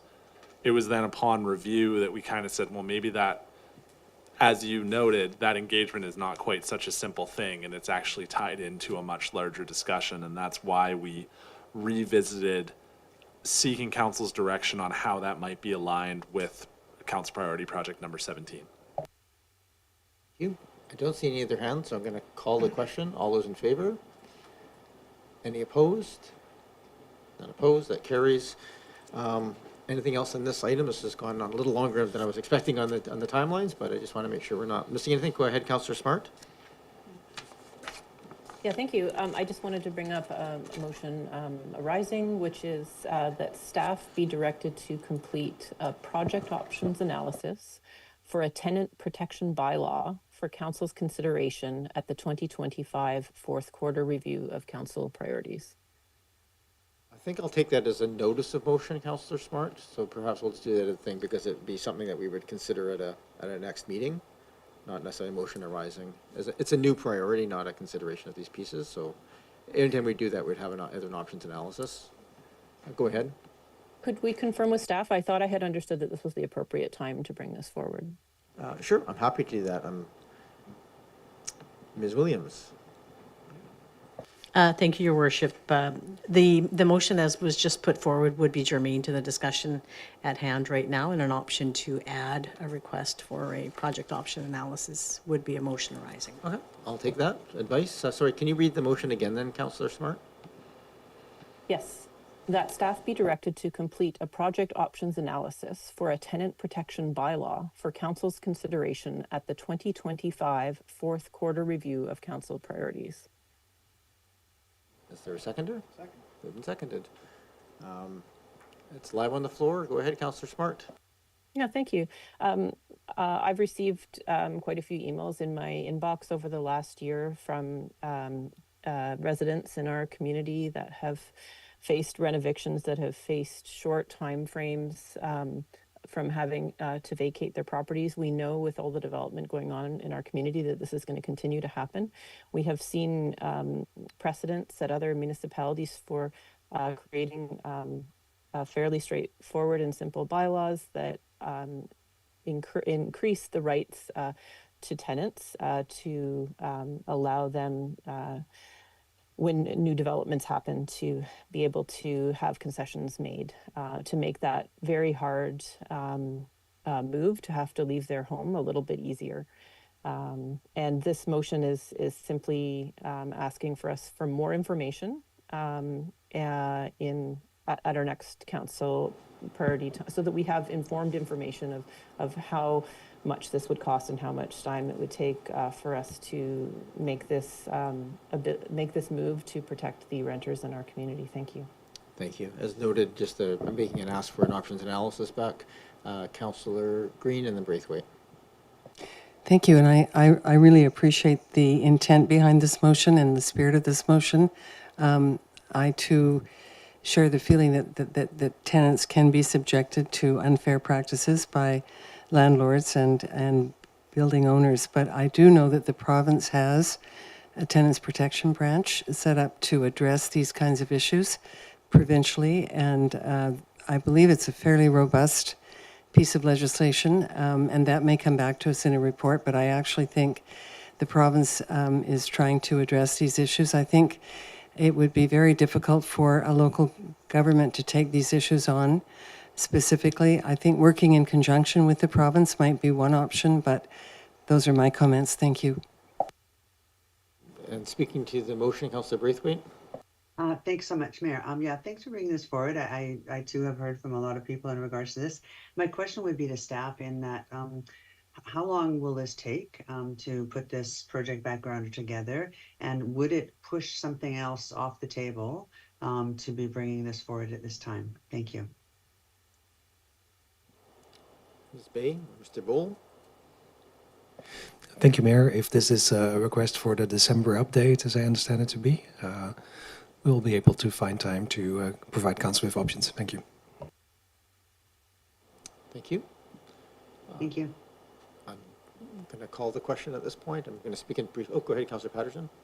Yeah, I thank you, Mayor, and I appreciate certainly that Councillor Smart is bringing this forward and the intent of it. I guess my concern is it is one thing for us to look at this, but we have to ensure that we are comparing apples to apples with other municipalities, because quite often with other municipalities, when the tenants are afforded more than they would be under the Tenant Protection Act, it is because the developers are seeking concessions for other things in the building, like additional housing units and dwelling units in buildings.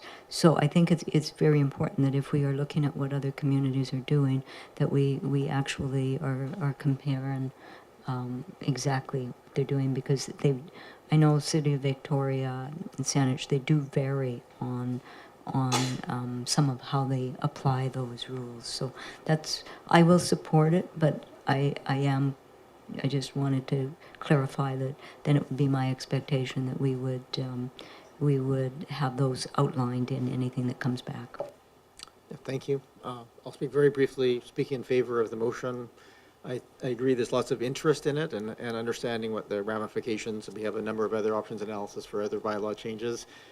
Giving us the opportunity to prioritize those based on need and stuff is an important part. So I'm comfortable, especially given the staff answer on timing, to support it. So I'm going to call the question at this point. All those in favor? Anybody opposed? Not opposed, that carries. So I keep effort leaving this item. Is there anything else from any of the members of council? Okay, thank you. I'm going to try and move through the other items on this agenda, especially the areas that, to get to the ones that have some applicants waiting, but not to rush anybody, but that's sort of where we're at. We have next the 2024 annual report. This report does have to be approved. It does, there were a couple of appreciate the eagle-eyed councillors who caught a couple of typos and one adding error, I think, but there was the point here, I think, is really to look at the overall portion of it. Ms. Anderson, am you doing any introduction of this? No. Okay.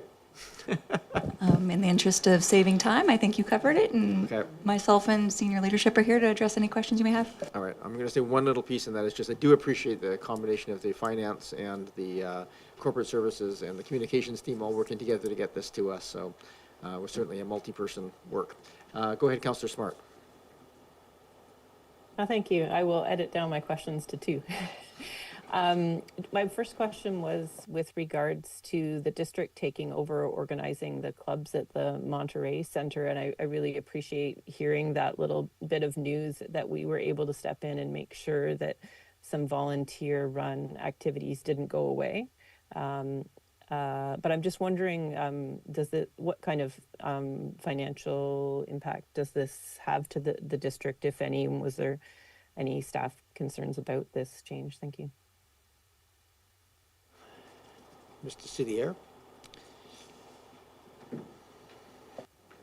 Good evening, Mayor and Council. At this point, I'm not aware of any significant financial implications that have resulted from the district taking over the coordination of those functions. I will be briefed more thoroughly by the coordinator in the next week, and obviously we're preparing for the capital changes that are happening at that facility as well. But to answer your question, I'm not aware of any significant implications from that. Go ahead, Councillor Smart. Thank you.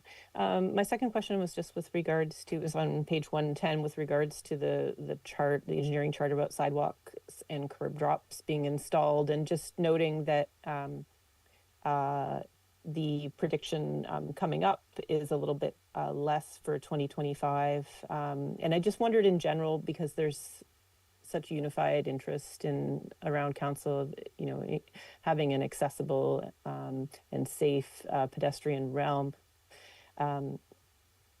Where are the opportunities, I guess, or the next opportunity, I guess, to have a discussion about potentially increasing service levels around prioritizing our sidewalk infrastructure? I just wondered when that next conversation might happen. Thank you. Sure. Mr. Rennick, welcome back. Maybe we can just talk a little bit to that variation in the funding levels or the project levels and the service level discussion. Yes, thank you, Mayor. The number of curb drops that are installed tends to fluctuate a bit on a year-to-year basis. There was a period of time where that was a bit of a priority for the department, whereas now we're kind of looking more holistically at full block replacements, at trip hazards. Council actually has advanced specific dedicated sidewalk funding in the financial plan. I suppose to directly answer the question, if there was, when would council's opportunity be to specifically direct that more curb drops be constructed? I guess it would be at financial plan time. Thank you. Great, thank you. I'll follow up my other questions specifically with staff in order to save time. Thank you. All right, thank you. Are there any other questions for members of council? I'm going to go to the public and see if there's any feedback from the public, and I'll come back to council after that. Is there any members of the public who wish to address council on the annual report that's in front of us today for approval? Looking online and in the room. Not seeing any. Go ahead, Councillor Patterson. Yes, thank you, Mayor, and I will be very brief on this, but when I look at annual reports, I always compare year-over-year reports. Of course, I may be the only member of council that does that. However, I do note that in comparing the year-over-year accomplishments and what is anticipated to be an accomplishment for the upcoming year, that in every department, a good purport. There was a high level of performance in accomplishing what they said as their goals and objectives for 2024. So I think that was really nice to see. So it's good to acknowledge also that the achievements of them, because there have been years when, unfortunately, and this past year has certainly been one where there's been a lot of challenges for staff time, and so to see that so many of the goals were actually achieved was very nice. So I just want to commend the staff for the work and the good reporting of this on the annual report. Thank you. Thank you for that. Councillor Green? Thank you. Well, this is probably my fourth annual report since coming to Oak Bay that I've seen. They get better every year, and this one is no exception. It's very well laid out, very straightforward and understandable, and I think that's what the public really appreciates, that they can actually understand what they're reading. I thought it was a great report, and thank you very much. Thank you. Seeing no other questions, I'm going to just seek a motion to receive the report. Moved and seconded. We should debate that. All those in favor? Any opposed? None opposed. And then I need a motion for the report to be approved with those minor amendments. It's still to be done. Thank you. Moved and seconded. Any other discussion? I won't even say anything. I'll just call the question. All those in favor? Any opposed? None opposed. That is a lot of work. So I want to acknowledge how much work goes into that annual report to make it actually, and if anybody wants a snapshot of what's happening in the district, it is an excellent way of seeing both the finances and the operational things that go on. It gives you a sense of the scale of how many lines of business that we actually operate in. Okay, moving now to the Committee of the Whole recommendations. Oh, go ahead, Councillor Gray. I was just going to clarify. I meant to say this is my fourth term looking at annual reports, not that I've only seen four. Thank I was you. wondering if you looked at them every 4 years or something. That's good. All right, back to this section 8. Again, this is open for public input. These are just recommendations that had public input at the Committee of the Whole. So one was short-term rentals and a recommendation there. Second was deconstruction of building relocation bylaws recommendations. I'm going to go to the public at this point. If anybody online wishes to speak to us about either of these two recommendations, otherwise we tend to just approve them quickly and move forward, as we've already had a long debate and recommendations to ourselves. I don't see anybody online or in person, so I'm going to come back to this table. I might just ask people to move. Sorry, Mr. Mayor. Oh, sorry, yeah, please go ahead. Mr. Taddy. My thumbs up. It's Tim Taddy. Yeah, please go ahead, Mr. Taddy. Yeah, an old computer and an old man. Thank you for providing the opportunity, and I'll be very quick because I know you've really debated it. On short-term rentals, I just really think council's going in the wrong direction. I remain of the opinion that it is the only affordable accommodation we have in this municipality. We're fast becoming West Vancouver if we're not already there. And I'm aware of one single parent who, for example, lined up a 2-bedroom apartment for her and her 2 kids. Seeing the way this is going, that rental was withdrawn for short-term rentals. I'm aware of rents that are $300 to $500 a night. So this really will, I think we're fooling ourselves if we think this won't impact the most affordable rent. Oak Bay has a history of underestimating uptake by the market. We see that in housing, we see that in teardowns, and we're going to see it in this. We're one of the world-class places people want to holiday, and I really worry about the individuals. They're not going to be able to afford these units that are currently being built. We're talking about $2,000 or $3,000 a month being the maximum in their budget. So I just urge council to keep that in mind. I think the STR is so early that the report likely grossly underestimates what the uptake will be. I think the fees should be higher. It's way different than a home office. The money being made is different than a home office, and the impact on the community is different. I think at the very least, if council proceeds, they should review in 6 months to a year the uptake, because I just think it's being grossly underestimated by council. Thank you. No, thank you, Mr. Taddy, and I appreciate your sticking around and sitting through the meeting to speak to this, and I apologize for almost skipping past the opportunity to speak to it. I just want to make sure that it's clear, because a lot of this discussion happened at the table, that what's being asked to be done is by amendments that allow for someone to do short-term rentals in their primary residence only, so only a limited amount of time in any given year. Ideally, like when they're off on holidays, they can rent out their home, but it has to be their primary residence. At this time, accessory dwelling units of any type are not included in this direction. I understand that and appreciate the clarification, but I was aware of that. I think Okay.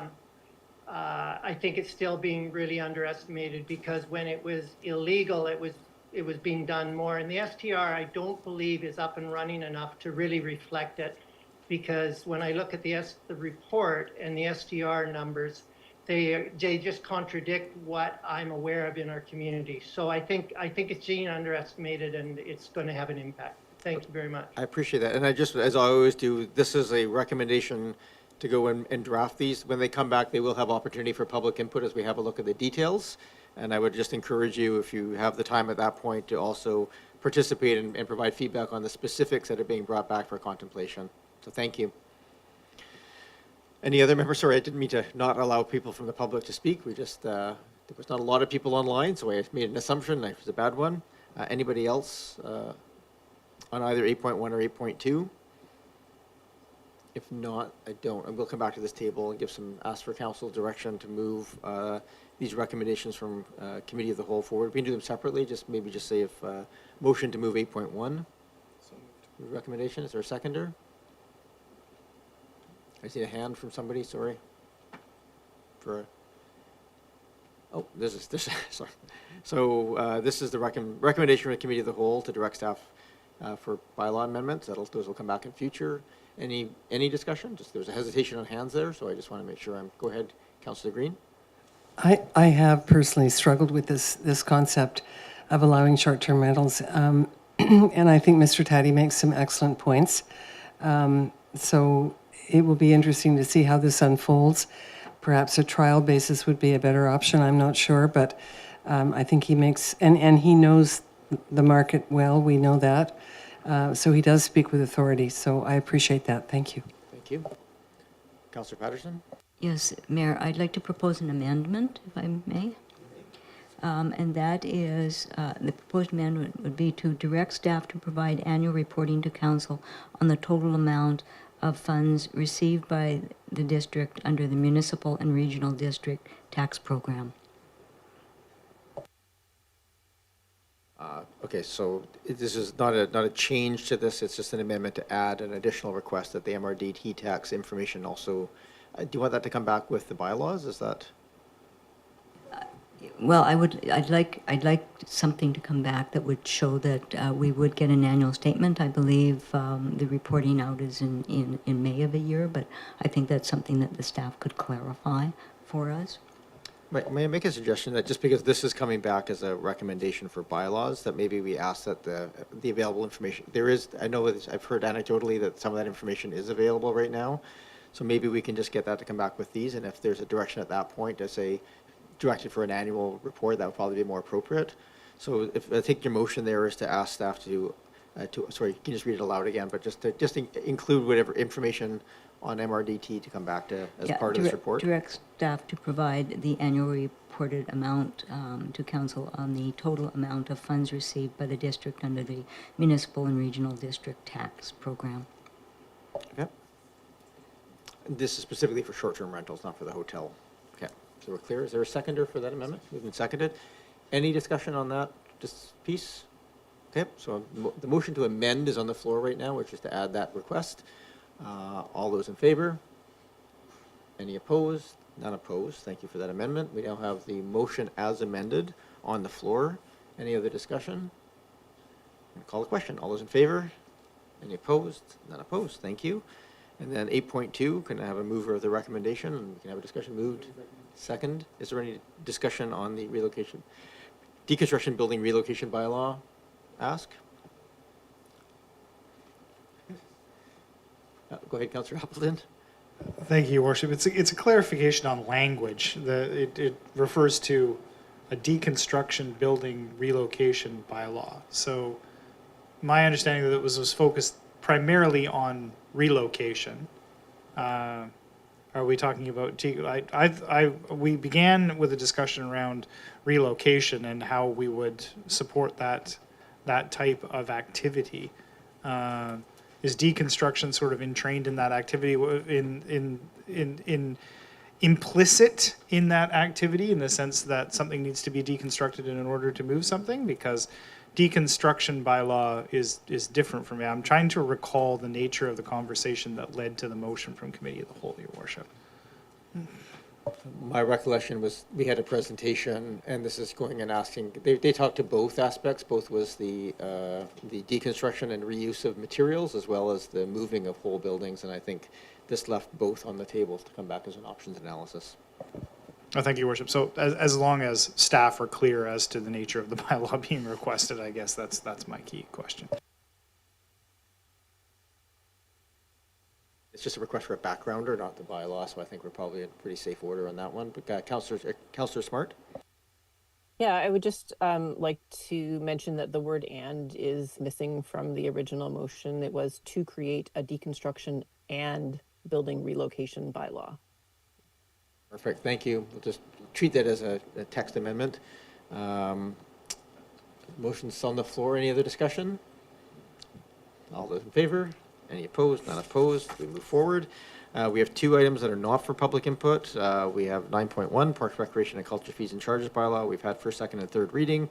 It's back here for adoption. Can I have someone read aloud that piece? Your Worship, I would move that Parks, Recreation, and Culture Fees and Charges Bylaw number 4777, 2021, Amendment Bylaw number 4911, 2025 be adopted. Is there a seconder? Moved and seconded, thank you. We don't usually debate on adoption, but we can if anybody wishes to raise anything. Not seeing any. All those in favor? Any opposed? None opposed. Your Worship, I would move that 2031 Runnymede Avenue Heritage Revitalization Agreement Authorization Bylaw number 4881, 2024 be adopted. Is there a seconder? Thank you. Moved and seconded. Any further discussion on that? I did note when I was going back to look at the tables 2 and 3 related to our prior to the zoning priorities. That was at the same meeting back in November of last year. So this is that was first, second, and third reading. So here we are again for adoption. Obviously, all of the little bits and pieces have been worked out. I'm going to call the question. All those in favor? Any opposed? None opposed. That carries. I see Ms. Hillier is online, who is the applicant. Good luck with your project, Ms. Hillier. And thank you for sticking with us. Moving to section 10, we have bylaws and permits, also subject to public input. The first one up is the development variance permit, DVP 00172 for 71 Beach Drive. Mr. Bowl, I believe you're providing the introduction. Thank you, Mayor. I'd like to introduce Ms. Julie Cook here next to me, our new senior planner, housing, long title, and I'm blanking on it myself. Housing delivery and implementation. And I'd like to, this is her first meeting, and we're able to have her join our team as part of the Housing Action Program. So, and she will present and introduce this development variance permit. Thank you.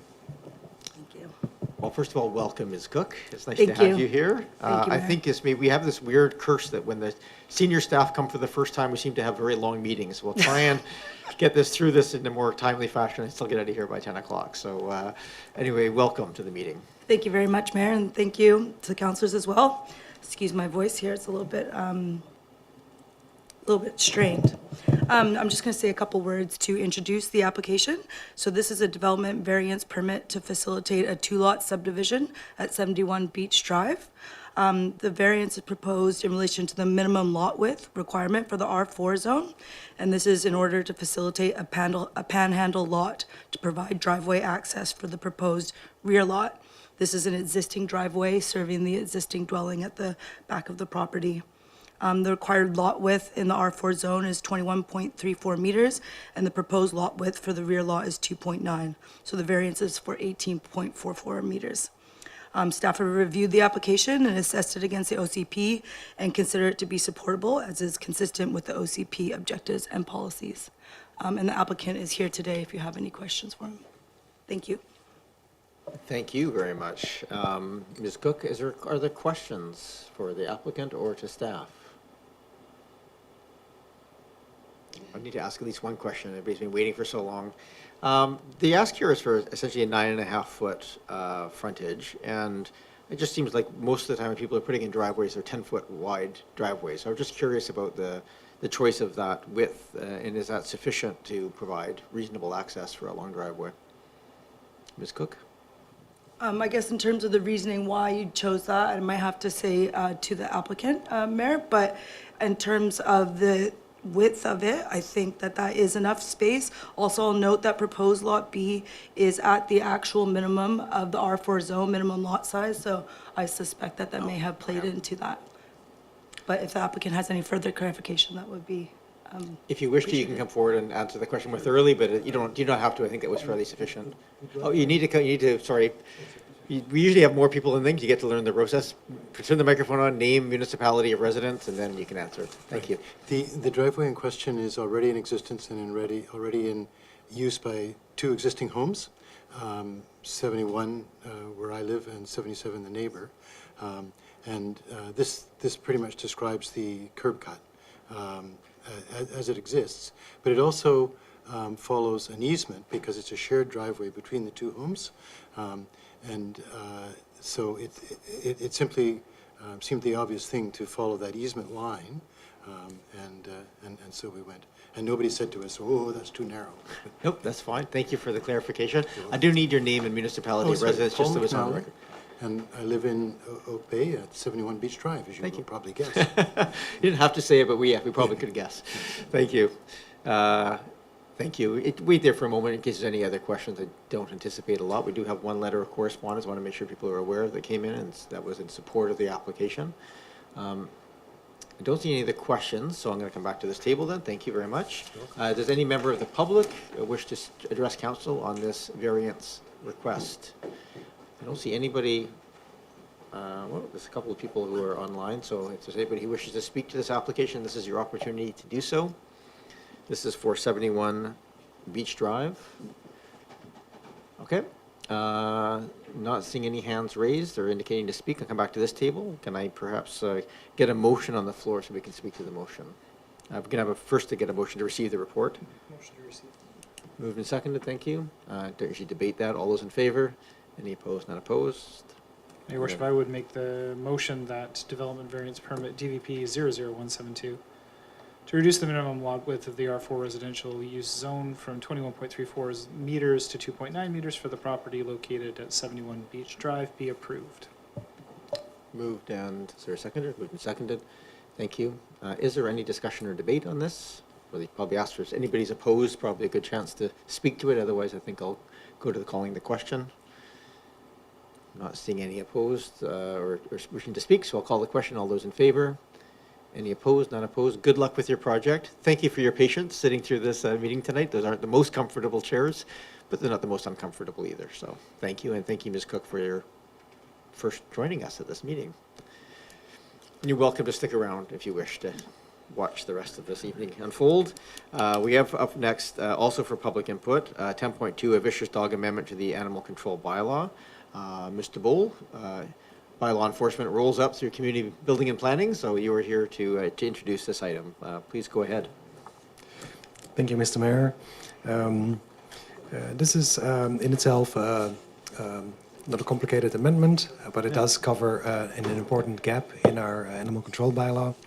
Something that wasn't as pressing earlier, but over the years we have seen an increase in vicious dog incidents, and there is a gap that we were made aware of, also something on two fronts, both by the animal control officer, but also by concerned residents about one particular example.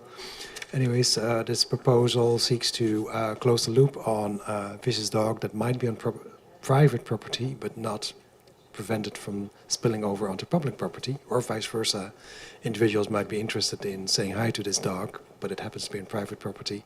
So what a lot of other municipalities already have is a requirement to have this, if the dog is deemed vicious, to have it contained either inside the building, or if it's outside, to have an enclosure for the dog in question. So to make sure that no accidents happen only for these dogs that are known to have behavioral problems. So thank you. Thank you. Are there questions for staff? Go ahead, Councillor Green. Thank you, and through you, Mayor, to Mr. Bull. And I do not disagree with the attempt to close the gap in our own bylaw.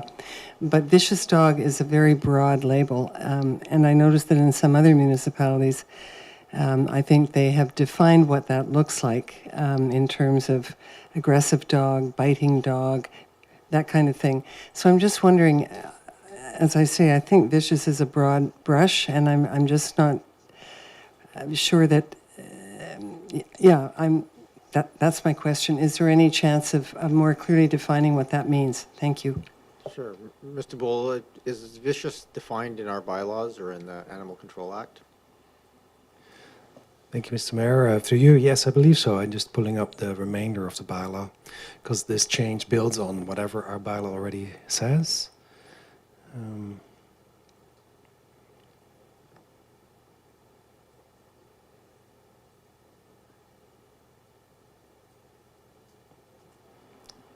So our bylaw has a definition for this. It has 5 criteria. I could quickly explain what they are about, but we do have definition on when a dog is deemed vicious. There's actually a process for that as well. So we do have already in the bylaw a section that explains what kind of behavior that might be. Thanks. Thank you. I apologize then. I should have probably been aware of that. My bad. Thank you. Sometimes it's easier just to ask the staff the question than it is to try and read through all of our bylaws ourselves. And I probably do have the question. Somebody else probably had it as well. So no concerns. Go ahead, Councillor Appleton. Thank you, Your Worship. So and through you to staff, so just with respect to the language of the bylaw amendment itself, it talks about, so I get the idea of inside a building or in an enclosure that describes sort of an external enclosure. But it does speak, the language says, shall be enclosed on all sides, top and bottom, with secure fencing or other secure material. This would seem to not specifically prescribe an entire fenced yard, a yard that is completely enclosed with a 6-foot-high fence with a locking gate would seem to meet the standard here, but it doesn't. I'm just, the all sides, top and bottom, it describes inside a building or in an outdoor enclosure, but it doesn't describe specifically a fenced yard, which would not be enclosed on the top, for instance. So do we need to specifically outline that a fenced yard is also meets the standard of proposed 63 sub 2? Mr. Bull. Thank you. Through you, Mr. Mayor. That is indeed different, and it's by design. So the risk with simply an enclosed yard is there's probably a gate that could be open to get in and out. What if the gate is left open, or if it's not completely enclosed, which you wouldn't do realistically, but what if the dog jumps out, for example? So this is specifically meant to be quite a step up from there, and require this dog to be basically in a cage of sorts or a shed or whatever it might be, to be 100% sure that if it's locked in there properly, it will not get out. Thank you. Thank you. That was essentially my question. So, but I just a little follow up on that. It just because it seems significant to make that ask. Essentially means the dog can't be outside unless it's on a leash in the control of someone. Is that in alignment with other jurisdictions for dangerous dogs? I'm just trying to wrap my head around what this looks like compared to other. And I do appreciate it takes a lot for a dog to be determined to be a vicious dog. It's not a trivial. It's a non-trivial situation in which the dog poses an imminent risk to other people. So I get that. I just want to make sure that this is not. I'm just curious as to how it compares to other jurisdictions. Yeah, thank you, Mr. Mayor. Yes, we have relied on examples elsewhere and close by. So this is similar to regulations that a number of other neighbours do have in their bylaws as well. That includes, there's a list in the report, but Victoria, Saanich, Esquimalt, Rural, Colwood, Central Saanich, Sydney, North Saanich, and Souk. So it's, and it's not exactly the same wording, but it's a similar concept. So thanks. Councillor Patterson? Yes, thank you, Mayor. And many of the other municipalities, I noticed that Ms. Director Bull mentioned, they refer to it as being determined by an animal control officer, and I would just like clarification on if that is the intent of this bylaw also, if it has to be deemed vicious by I guess a person qualified to do that. Mr. Bull? Thank you. Through you, Mr. Mayor. Yes, indeed. So a vicious dog is a designation. So there's a process involved that behavior needs to be, what's it called, observed and confirmed by an animal control officer. That's in our service, so to say. And then there's a process to deem that dog vicious, and then it carries the designation. And it's only, these requirements are only applicable to those particular dogs. Thank you. Councillor Patterson? Yes, Thank you. Again, good evening. Yeah, thank you, Mayor, and again to Director Bull. If I do notice in some of the other language they talk about aggressive behaviors and dangerous dogs. Both would be deemed by an animal control officer, but under aggressive behavior there can be a reprieve. I suppose if the owner takes steps to remediate the aggressive behavior, that can be removed. So is the, for the purposes of what we are doing here tonight, is this something that is kind of a forever thing for the dog's owner, or can they seek a change in the designation of a vicious dog if it is proven to the animal control officer that the circumstances have been corrected? Mr. Bull? Thank you, Mr. Mayor. I would like to check the bylaw on that. I suspect there is a mechanism for that, but I want to see it before I confirm it. Thank you. I guess I'm going to ask the question, Councillor Patterson. Is that germane to you making a decision today, or can that be taken offline? Oh, we can wait. If you're interested, then probably the public is as well. So we'll go, Mr. Bull. And just for the record, I don't have anybody else on the speakers list for questions, and then I'll go to the public next. In fact, I'll go to the public now while Mr. Bull is looking that up. Is there anybody from the public who wishes to talk to council about 10.2, the vicious dog amendment to the animal control bylaw?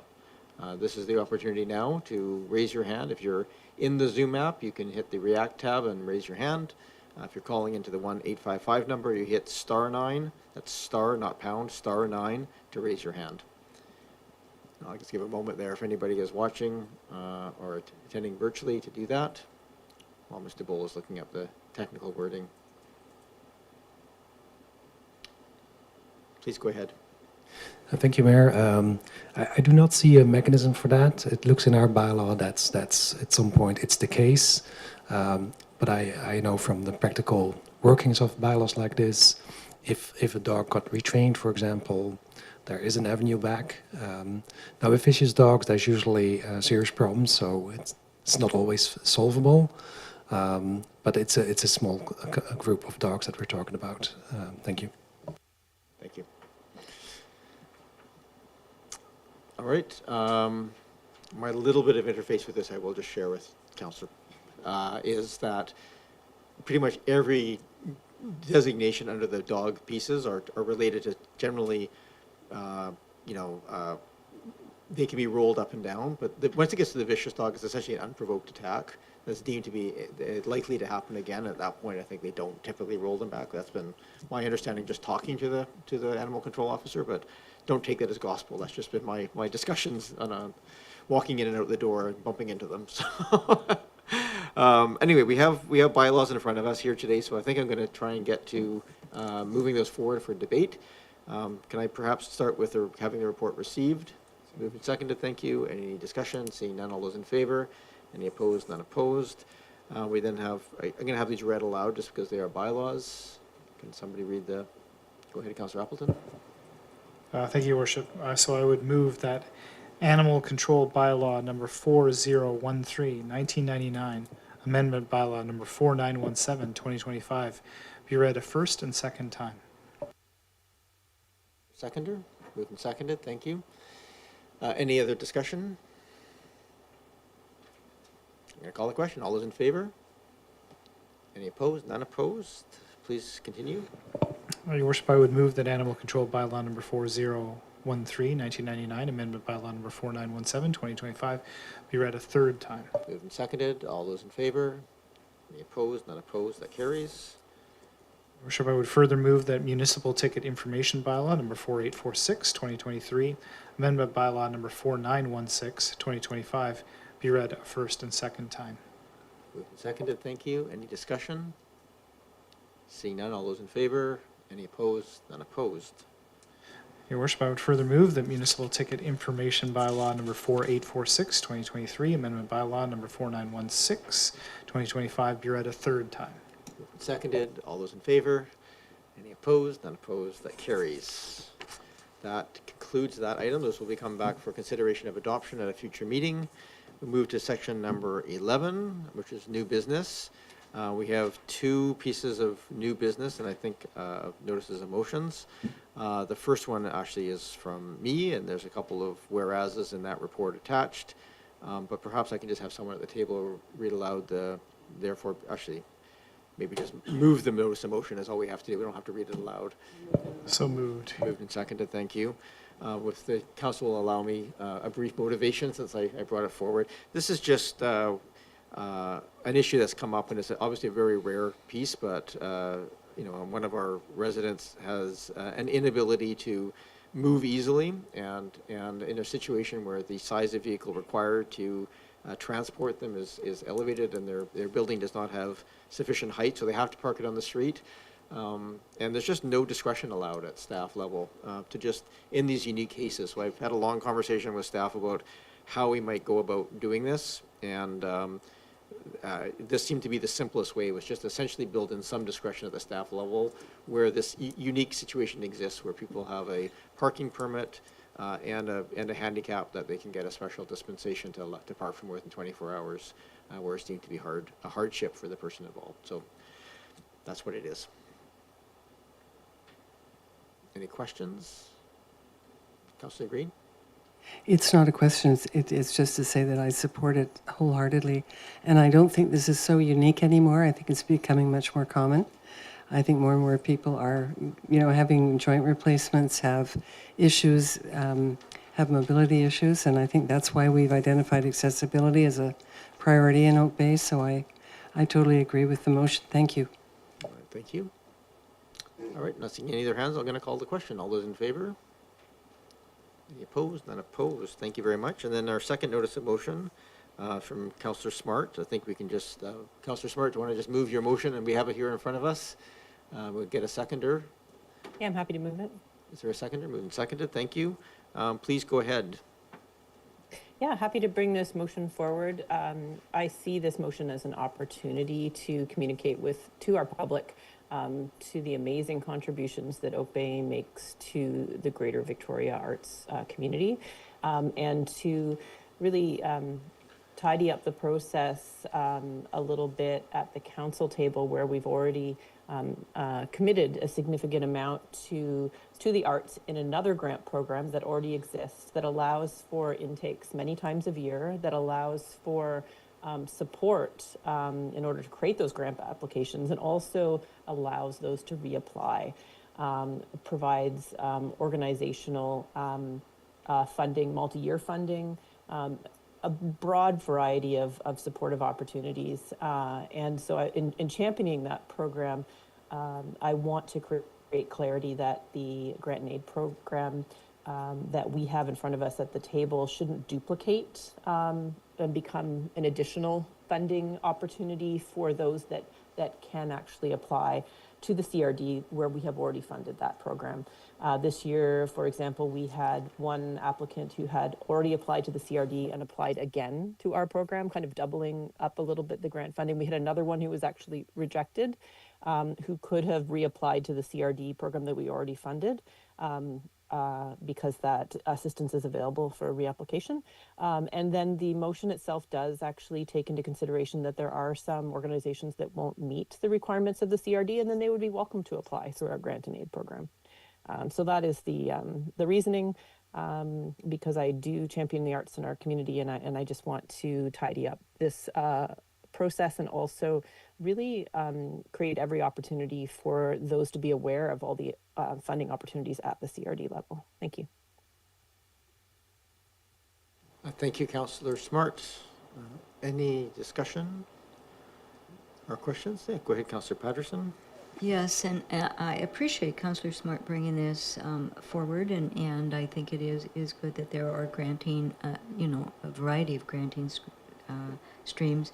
I just wonder what the process will be to verify whether Oak Bay grant applications meet the CRD eligibility. What kind of work that could potentially make for staff? How will they determine that? And then would they instruct them to go to the CRD, and if they were not successful there, come back to the District of Oak Bay? I guess there's also the consideration of, for some of these groups, particularly small groups where it's very small amounts of funding, the consideration of time and resources required to submit potentially 2 grants, one to the CRD and one to Oak Bay, and be hopeful of getting one. So I guess that's just things that might be considered when it comes back to council. Sure, thank you. I will note, because I went and looked at the webpage today, does actually refer on that grant application page that there is a CRD arts process as well, and recommending people who are qualified to go apply there. So this is just changing it at the policy level. Councillor Smart, do you wish to respond to the question or comment? Yeah, I just wanted to comment that I have worked a little bit with staff on this, and that the goal of this motion is to create the least amount of staff work as possible. I think that it's, it doesn't perhaps matter if there's mistakes or if it's 100% perfect, but I think this motion could just greatly improve and actually save time for applicants to realize they don't need to do 2 separate grant applications because it's the same pot of money, and essentially it's directing them to a program that has more time for them and more support for them. Thank you. Don't see other hands. Just one question through me to you, Councillor Smart. The policy document is not terribly prescriptive. It kind of sets out guidelines and pieces. There's almost nothing that says that they won't be considered. They just sort of says, here's how we prioritize the asks. And I'm just wondering if this language might be a little bit better just to be amended to say that the applications that meet the eligibility criteria of the CRD Arts Commission won't be prioritized under our grant and aid program or something, or will be, I don't know. I'm just wondering if there's some language there that is a little less prescriptive, because I'm just contemplating there may be an opportunity, a situation in which something might qualify but wouldn't get approved, but we would have it as a higher priority because it has net community benefit. So back to you. Yeah, I wouldn't be in favor of that wording simply because that, again, is encouraging arts applicants to apply twice. And that's actually taking away from the integrity of this program. The whole reason that the Arts Commission was created was to do, in a sense, a one place where artists go to apply for money.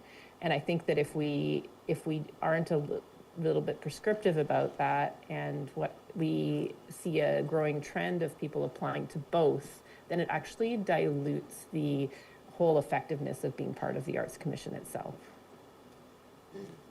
Okay, thank you. And my one other question, just to you, Councillor Smart, and I haven't done my own research on this, and I apologize, but you're familiar. Are there any criteria there that we would consider, but the CRD wouldn't? I.e., like, would we require it to be a society, but they have the option of just dealing with individuals, or vice versa, where they might meet the? Yeah, I'm just curious if there's anything there that would just raise a bit of a flag at this point. To you. Yeah, so for instance, I think it's called the Canadian Heritage Arts Society that we just recently approved of the grant and aid process, that the program of providing free tickets to those in need, I understand, didn't sort of meet the criteria of the CRD grants program. So that's a very perfect example of someone who could have, made a phone call to the CRD and quickly talked to someone and found out that no, it wouldn't meet the criteria. They're very available and accessible, and then they could simply apply to our program. Okay. I think an honor system is fine. No, thank you for that. Yeah. Thank you for Yeah. answering my questions Yeah. and doing the research Yeah. beforehand. Yeah. Go ahead, Councillor Green. Thank you, and I appreciate the attempt to streamline the process and make it easier all the way around. My only concern is that one of the special aspects or elements of our grant and aid program is that it is very locally community focused quite often. People feel a closer affinity with a smaller grant and aid process in a municipality like Oak Bay, and I think it is the language that I was concerned about, the prescriptive language that you pointed out, Mayor. I would hate certain organizations, very small ones, to get lost in this mix or in the process. And oftentimes it sounds great as a policy, but implementation is the nightmare. So the devil is in the details often. So I would hate us to be discouraging rather than encouraging. I think that's, at the end of the day, we want to encourage bodies to come forward and apply for grants. And I understand the need to streamline it and define it, but I don't know if we should prescribe it. I think that may become a barrier as opposed to an enabler. My thoughts. And I've served on both, on council and also on the Arts Commission, so I'm just concerned that some people might get lost. Thank you. Thank you. Councillor Smart, you still have your hand raised. I wasn't sure if that was a legacy or if they Yeah, just wanted to respond. I just wanted, if I could, just to talk to the particular issue of, still encouraging people to apply locally. And I do understand that. I will comment that the wording of this particular motion was requested by staff to reduce staff time over my original motion. What I want to see is not, so somebody, an applicant, for instance, decides to also apply to our grant program, then we're in a very difficult position at the council table to decide whether to double fund somebody who potentially has already applied to the CRD. And I struggle with, the fact that, we've, like this year, we contributed $242,400 to the CRD Arts Service. Our grant and aid program is much smaller than that. So we, for instance, had an applicant that was had their project funded at the CRD level with our funds. And then they came to our table to ask for more money. And then we're in the difficult situation of looking like we're turning them down at the table. But in principle, should we really be funding them again when it was our money that has already funded that exact project? So I'm trying to reduce that challenge, I think, it feels like misleading arts applicants to come and say, yes, you can apply to us as well. We might consider funding you twice. It just, I don't know. I found that very much an awkward situation. And I think that the staff could have the ability to, encourage any arts applicants, of course, to reach out to whoever is the liaison to the Arts Commission from that point of view. But again, we're just trying to reduce any extra work for staff. So I'll leave it there. Yeah, no, thank you, Councillor Smart. I think we're probably getting to the meat of the matter here and ready to call a question. I have Councillor Appleton. Comments or questions are welcome. Oh, thank you, Your Worship. I'll be brief, because we'll get to the question. But, I hear the concerns raised about this, and I think that there's sort of a larger scale concern, I think, that I share as far as, wanting to ensure that smaller groups get access to grant funding and the ever increasing demands on grant funding at the community level. So we have a tough wrangle to do here in terms of making the most funding available to the most people, hopefully through the various accesses that we've got.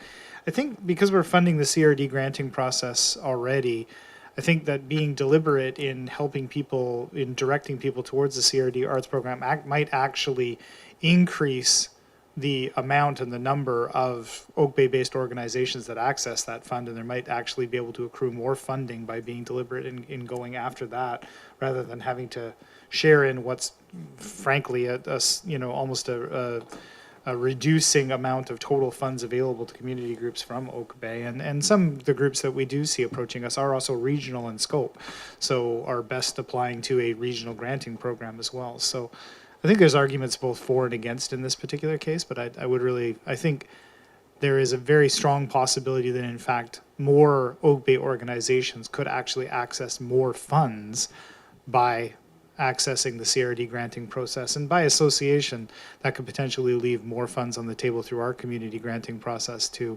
support other organizations that are seeking that. So that's my view. Thank you, Your Worship. Thank you very much. I'm going to just speak very briefly. Thank you for answering my questions, Councillor Smart. I'm going to speak in favor of the motion as it's in front of us. I appreciate, I think my concerns have been ameliorated sufficiently that I'm willing to try this. And I certainly have noted over the years that, you know, it does not seem appropriate that we are funding regionally so much more than we are funding locally, and that the, you know, I think it's worthwhile for us to ask people to go. There's a lot of great artistic measures and endeavors underway, and I think it's worthwhile for us to try and use some of the money that we provide regionally to be used here locally. If it doesn't work, if we have, I'm sure we will hear very quickly if there's a couple of local groups that are just finding that being too prescriptive, that we will hear about it very quickly and be able to make some changes. But I'm, you know, the world will not end or be glorified either way in this motion. I think I think it helps us move something forward. So I'm quite comfortable with moving it and trying it. Councillor Green? Do we have access or do we have any data on how often organizations, nonprofits double dip? In essence, we're talking about double dipping both at the regional and at the local level. Do we have any information from the Arts Commission for the region or our own data? And we may not, but I was curious how often this happens. Thank you. Yeah, we're down to, we have Ms. LaChance as here, so may be able to answer that, but probably can't. But Councillor Smart, if you have any information. I do want to point out, this is not just about double dipping, and it's also just about redirecting people in the appropriate piece. But go ahead, Councillor Smart.